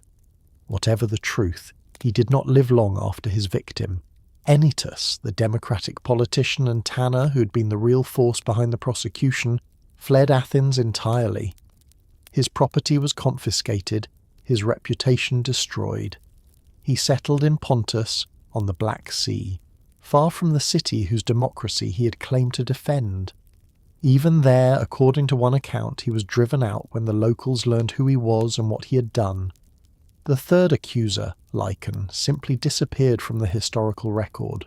Whatever became of him, he was remembered only as one of the men who killed Socrates, and that was not a legacy anyone in Athens envied. The city that had condemned Socrates now seemed ashamed of what it had done. Later generations of Athenians would look back on 399 BC as a moment of collective madness, a time when fear and political paranoia led them to destroy their greatest treasure. The execution became Athens' permanent stain, the act that could never be justified or explained away. But the damage was irreversible in one sense and transformative in another. Socrates was dead. The voice that had questioned everything in the agora would never be heard again. The ugly little man with the penetrating questions and the unsettling calm was gone. But what he represented, what he had done, the method he had developed and the life he had lived, these did not die with him. The execution of Socrates became the defining failure of Athenian democracy. the case study that every critic of popular government would cite for the next 500 years. If the people, in their wisdom, could condemn the wisest man in the city, what did that say about the wisdom of the people?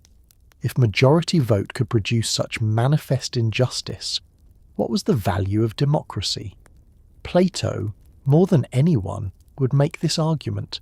His Republic, written decades after his teacher's death, proposed an alternative to democracy, the rule of philosopher kings, wise individuals who understood the good and could govern according to reason rather than popular passion. The dialogue is, in part, a response to the question, how could Athens have killed Socrates? The answer, because democracy gives power to those who don't understand, who mistake opinion for knowledge, who are swayed by rhetoric rather than guided by truth. But something else had happened too, something perhaps more important than any political argument. In accepting his death rather than fleeing into exile, in maintaining his principles even when they cost him everything, Socrates had demonstrated something profound about the examined life. He had shown, through his final actions as much as through his years of teaching, that living according to principle matters more than simply living, that integrity matters more than survival, that some things, namely virtue and truth, are worth dying for. His method, the practice of questioning, examining, refusing to accept easy answers, survived him, and spread through his students like seeds carried by the wind. The Socratic Method became the foundation of philosophical education, legal cross-examination, scientific inquiry, any field where truth matters more than comfort or convention. The dialogues Plato wrote with Socrates as the central figure and primary speaker would shape Western thought for millennia. The Republic, the Symposium, the Phaedo, the Apology, the Crito, the Meno, the Euthyphro, dozens of other works, all preserve the voice of a man who never wrote anything himself. Through Plato's literary genius, Socrates became immortal in a way he never anticipated. His words and methods transmitted to every generation since. These dialogues created a literary genre, the philosophical dialogue, that would be imitated for centuries. Cicero would write dialogues in Latin, modelling them on Plato's Greek. Medieval philosophers would use the dialogue form to explore theological questions. Renaissance humanists would revive it as a way to present ideas dramatically. Even modern philosophers occasionally return to the form, trying to recapture something of the dynamic conversational quality of Socratic inquiry. But Plato's Socrates, brilliant as he was only one version of the master. Other students contributed their own memories and interpretations. Xenophon, the soldier and historian who'd been present during some of Socrates' final days, wrote his own Socratic dialogues, presenting a somewhat different picture of the master. Xenophon's Socrates was more practical and less mystical than Plato's, more concerned with everyday ethics than with abstract metaphysics. He was a moral teacher who used common sense and traditional wisdom rather than a philosophical revolutionary probing the foundations of knowledge. Which version is closer to the historical Socrates? We cannot know. What we have are two sophisticated literary portrayals, each reflecting not just Socrates but also the author's own philosophical commitments and literary gifts. Together, they ensured that Socrates would never be forgotten, even if the real man remained elusive, filtered through the memories and agendas of his admirers. Other students founded philosophical schools that traced their inspiration back to Socrates, each emphasizing different aspects of his teaching and example. Antisthenes established what became known as cynicism, emphasizing Socrates' indifference to physical comfort and social convention. The Cynics lived in deliberate poverty, rejected all luxury, and criticized social norms with sharp wit. Diogenes, the most famous cynic who lived in a barrel and told Alexander the Great to stop blocking his sunlight, was following a path suggested by Socrates' own lifestyle. Aristippus founded the Cyrenaic school, which emphasized Socrates' teaching about pleasure and the good life, but interpreted it in a hedonistic direction. If the soul is what matters, and if a well-ordered soul experiences pleasure, then perhaps the pursuit of refined pleasure is the path to happiness. This was not the lesson Socrates intended, but it showed how different students could draw different conclusions from the same teacher. Euclides of Megara created his own school that combined Socratic ethics with the metaphysics of Parmenides, emphasizing the unity and unchanging nature of the good. His students would later develop complex logical arguments that prefigured medieval scholastic philosophy. But the most influential interpretation of Socrates came through the Stoics, who emerged in the generation after Plato. Zeno of Citium, the founder of Stoicism, studied in Plato's academy and absorbed the image of Socrates as the ideal wise man. The Stoics made Socrates their hero, the perfect example of someone living according to reason, maintaining equanimity in the face of fortune's changes, accepting what he could not control while focusing on what he could, his own judgments and actions. The Stoics told stories about Socrates that emphasized his self-control and indifference to external circumstances. They described how he could stand motionless for hours, lost in thought, how he remained calm when his wife dumped water on his head, how he faced death without fear. These stories, whether historically accurate or not, created a portrait of the Stoic sage, and that sage looked remarkably like Socrates. Through Stoicism, Socratic ideas spread across the Mediterranean world. Marcus Aurelius, the Roman emperor who wrote his Meditations while campaigning on the Danube, was self-consciously following a Socratic path, using philosophy as a daily practice to examine his life and maintain virtue. Epictetus, the former slave who became one of Stoicism's greatest teachers, constantly invoked Socrates as a model of how to live and die with dignity. The early Christians found in Socrates something profoundly appealing. A pagan who had lived a virtuous life, taught moral truth, and died as a martyr for his convictions. Justin Martyr, a Christian apologist of the 2nd century AD, went so far as to argue that Socrates had been inspired by the same divine logos that would later be incarnated as Christ. Anyone who lived according to reason, Justin claimed, was in some sense a Christian, even if they lived before Christ. By this logic, Socrates was a proto-Christian, martyred for truth just as the Christian martyrs were. This interpretation allowed Christianity to claim the best of pagan philosophy as preparation for the gospel. Augustine, the great Latin church father, had studied the pagan philosophers before his conversion, and he brought their insights into Christian theology. Socrates' emphasis on self-knowledge, his belief that virtue is the path to happiness, his conviction that the soul is immortal, all of these could be baptized and incorporated into Christian thought. Medieval philosophers, both Christian and Islamic, studied Socrates as a model of wisdom. His method of questioning, of exposing ignorance through dialectic, became the foundation of scholastic disputation. The universities that emerged in medieval Europe organized their teaching around Socratic principles: question authority, examine assumptions, define terms clearly, follow arguments wherever they lead, even if they challenge received wisdom. The Islamic philosophers, particularly Al-Farabi and Averroes, knew Socrates primarily through Plato's dialogues, and placed him in a lineage of prophetic philosophers who had glimpsed divine truth through reason alone. Socrates became, in their interpretation, a model of the philosopher-prophet, someone whose rational inquiry led them to truths that others received only through revelation. The Renaissance rediscovered the historical Socrates with renewed energy and fresh eyes. Humanist scholars translated Plato's dialogues directly from Greek into Latin, bypassing the sometimes unreliable medieval versions. The printing press made these texts widely available for the first time. Suddenly, educated Europeans across the continent could read Socrates' words, or at least Plato's version of them, in their own studies. Erasmus, the great Dutch humanist, admired Socrates as a model of Christian virtue avant la lettre. He even went so far as to write St. Socrates Pray for Us, treating the pagan philosopher as a kind of honorary Christian saint.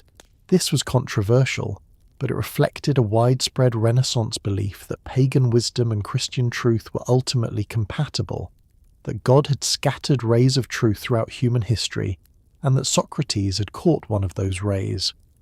Montaigne, the French essayist who invented the personal essay as a literary form, constantly invoked Socrates as his model.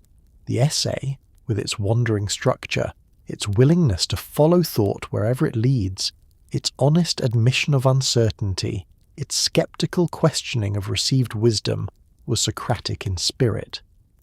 Montaigne's motto, Que sais-je? What do I know? Echoed Socrates' famous profession of ignorance. The Enlightenment philosophes saw in Socrates a precursor to their own project of questioning authority and established belief through reason. Voltaire, Diderot, Rousseau, Kant all invoked Socrates as an example of the courage needed to think for oneself, to challenge tradition, to face persecution for truth. The man who had died asking questions became the patron saint of those who questioned everything, from religious dogma to political authority to scientific orthodoxy. Voltaire, in particular, saw in Socrates' execution a warning about what happens when intolerance and superstition dominate society. The philosopher who had spent his life fighting religious persecution looked back at Socrates and saw a kindred spirit, someone who had been killed by an alliance of religious and political power threatened by independent thought. But Socrates also inspired critics and challengers. Friedrich Nietzsche, the 19th century German philosopher, launched a famous attack on Socrates, arguing that his emphasis on reason and dialectic had destroyed something vital in Greek culture.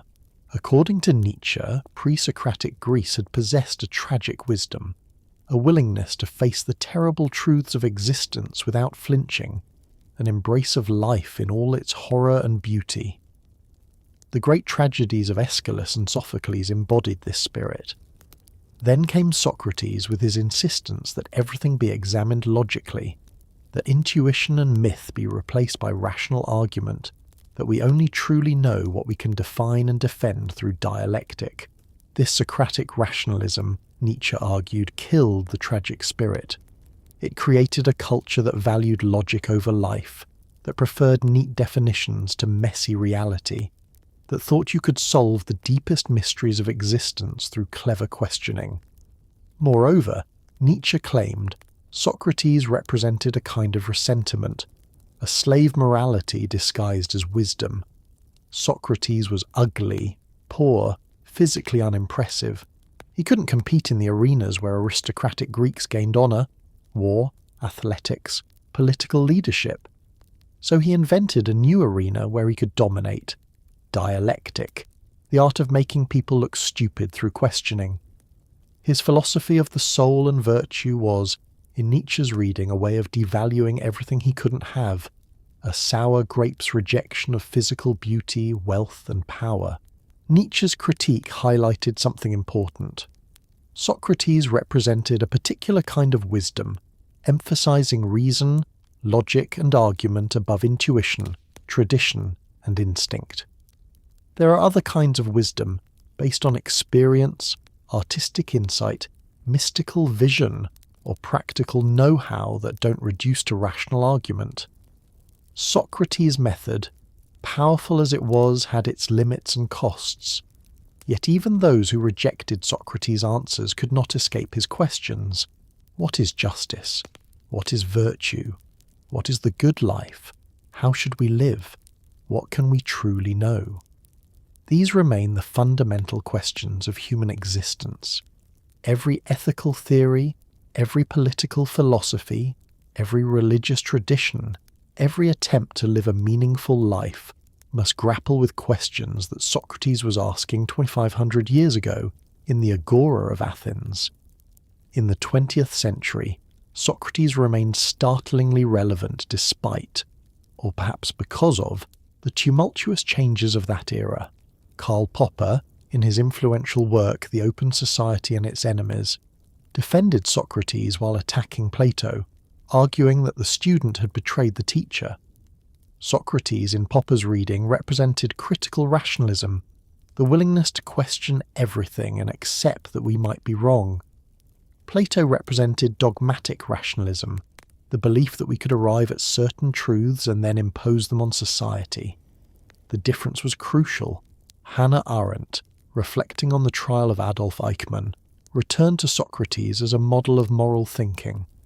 The problem with Eichmann, she argued, was not that he was a monster, but that he was thoughtless, that he never examined what he was doing, never questioned the orders he received. The examined life, which Socrates insisted was the only life worth living, was a bulwark against such moral blindness. If only Eichmann had thought, if only he had questioned, he might not have participated in atrocities.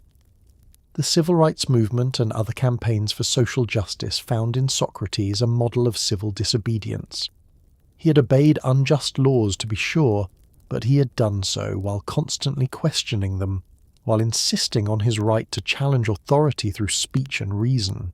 Martin Luther King Jr., writing from Birmingham jail, invoked Socrates' willingness to accept punishment rather than stop questioning, his insistence that it is better to suffer wrong than to do wrong.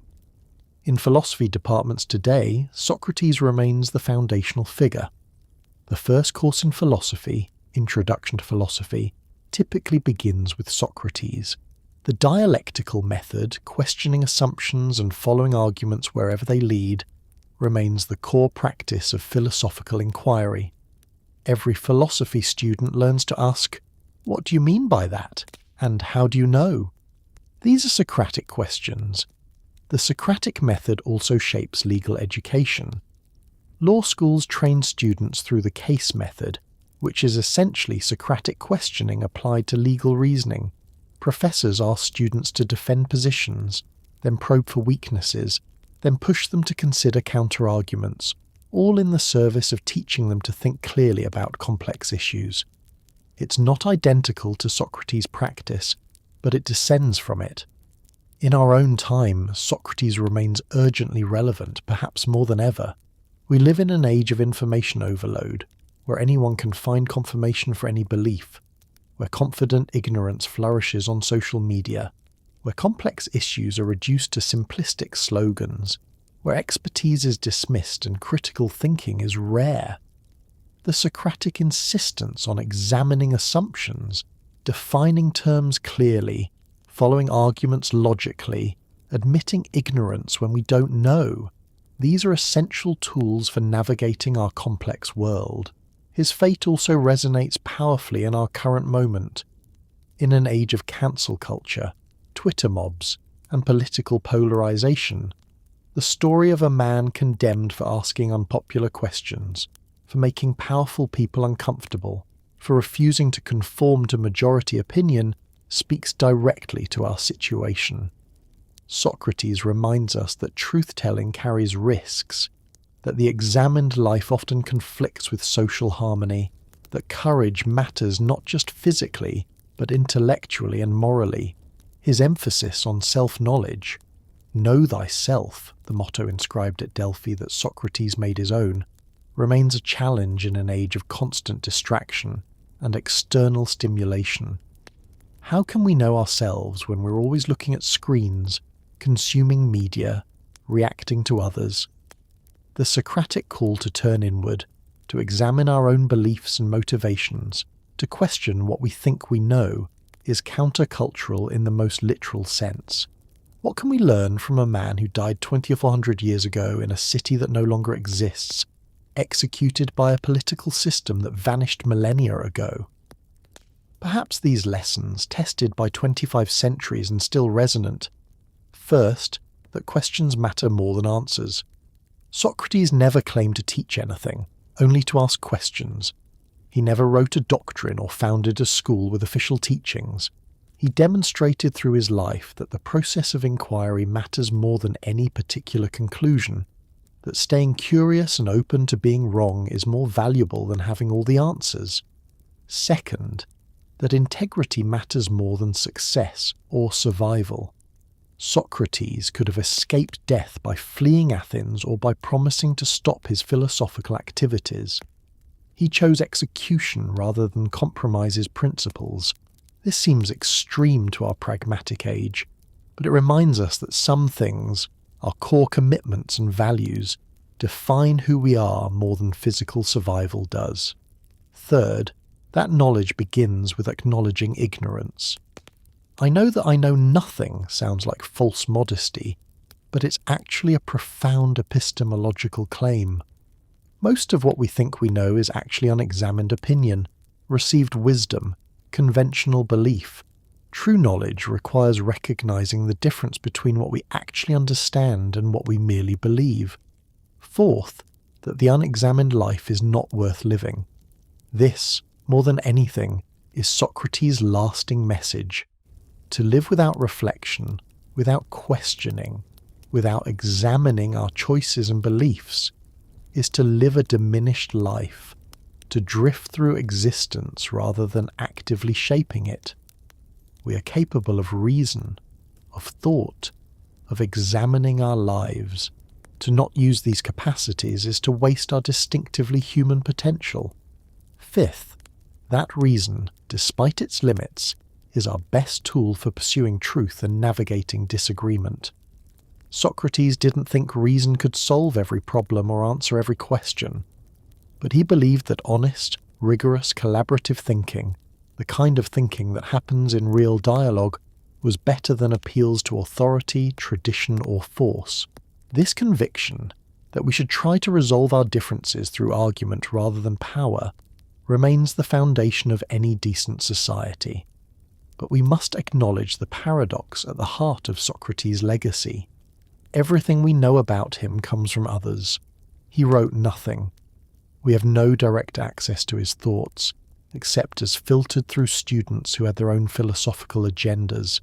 Plato's Socrates is almost certainly different from the historical Socrates, embellished, idealized, used as a character to express ideas that may have been Plato's own rather than his teacher's. The real Socrates, the man who walked the streets of Athens, who fought at Potidaea and Delium, who drank the Hemlock, is lost to us. What we have instead is something perhaps more valuable, an ideal, a model of what philosophical life can be, a demonstration of how to live and die with integrity. That ideal shaped the ancient world. The Stoics, the Cynics, the Skeptics, all traced their lineage back to Socrates, each emphasizing different aspects of his teaching and practice. Marcus Aurelius, the Roman emperor who wrote his Meditations while campaigning on the Danube, was self-consciously following a Socratic path, using philosophy as a daily practice to examine his life and maintain virtue. The early Christians found in Socrates a pagan saint, a man who had glimpsed truth through reason alone and died for his convictions. Justin Martyr, a Christian apologist of the 2nd century AD, argued that Socrates had been inspired by the same divine logos that would later be incarnated as Christ. Anyone who lived according to reason, Justin claimed, was in some sense a Christian, even if they lived before Christ. By this logic, Socrates was a proto-Christian, martyred for truth. Medieval philosophers, both Christian and Islamic, studied Socrates as a model of wisdom. His method of questioning, of exposing ignorance, of seeking definition through dialectic, became the foundation of scholastic disputation. The universities that emerged in medieval Europe organized their teaching around Socratic principles: question, discuss, define, debate. The Renaissance rediscovered the historical Socrates with renewed interest. Humanist scholars translated Plato's dialogues from Greek into Latin, making them available to a wider European audience. Socrates became a symbol of human wisdom, independent of divine revelation, a champion of reason in an age rediscovering classical values. The Enlightenment philosophes saw in Socrates a precursor to their own project of questioning authority and established belief. Voltaire, Diderot, Rousseau all invoke Socrates as an example of the courage needed to think for oneself, to challenge tradition, to face persecution for truth. The man who had died asking questions became the patron saint of those who questioned everything. But Socrates also inspired critics. Friedrich Nietzsche, the 19th century German philosopher, launched a famous attack on Socrates, arguing that his emphasis on reason and dialectic had destroyed the tragic spirit of pre-Socratic Greece. By insisting that everything be examined logically, that intuition and myth be replaced by rational argument, Socrates had killed something vital in Greek culture. The examined life, Nietzsche suggested, was a diminished life, cut off from the instinctive sources of human creativity and power. Nietzsche's critique highlighted something important. Socrates represented a particular kind of wisdom, emphasizing reason, logic, and argument. There are other kinds of wisdom based on intuition, experience, tradition, or mystical insight. Socrates' method, powerful as it was, had its limits. Yet even those who rejected Socrates' answers could not escape his questions. What is justice? What is virtue? How should we live? These remain the fundamental questions of human existence. Every ethical theory, every political philosophy, every attempt to live a good life must grapple with questions that Socrates was asking 2,500 years ago in the Agora of Athens. In our own time, Socrates remains startlingly relevant. His method of questioning is more necessary than ever in an age of information overload, fake news, and confident ignorance.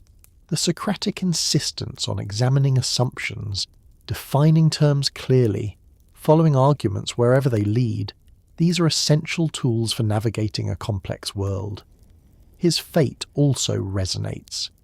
In an age of cancel culture, Twitter mobs, and political polarization, the story of a man condemned for asking unpopular questions, for making powerful people uncomfortable, for refusing to conform to majority opinion, speaks directly to our situation. Socrates reminds us that truth-telling carries risks, that the examined life often conflicts with social harmony, that courage matters. What can we learn from a man who died 2,400 years ago, in a city that no longer exists?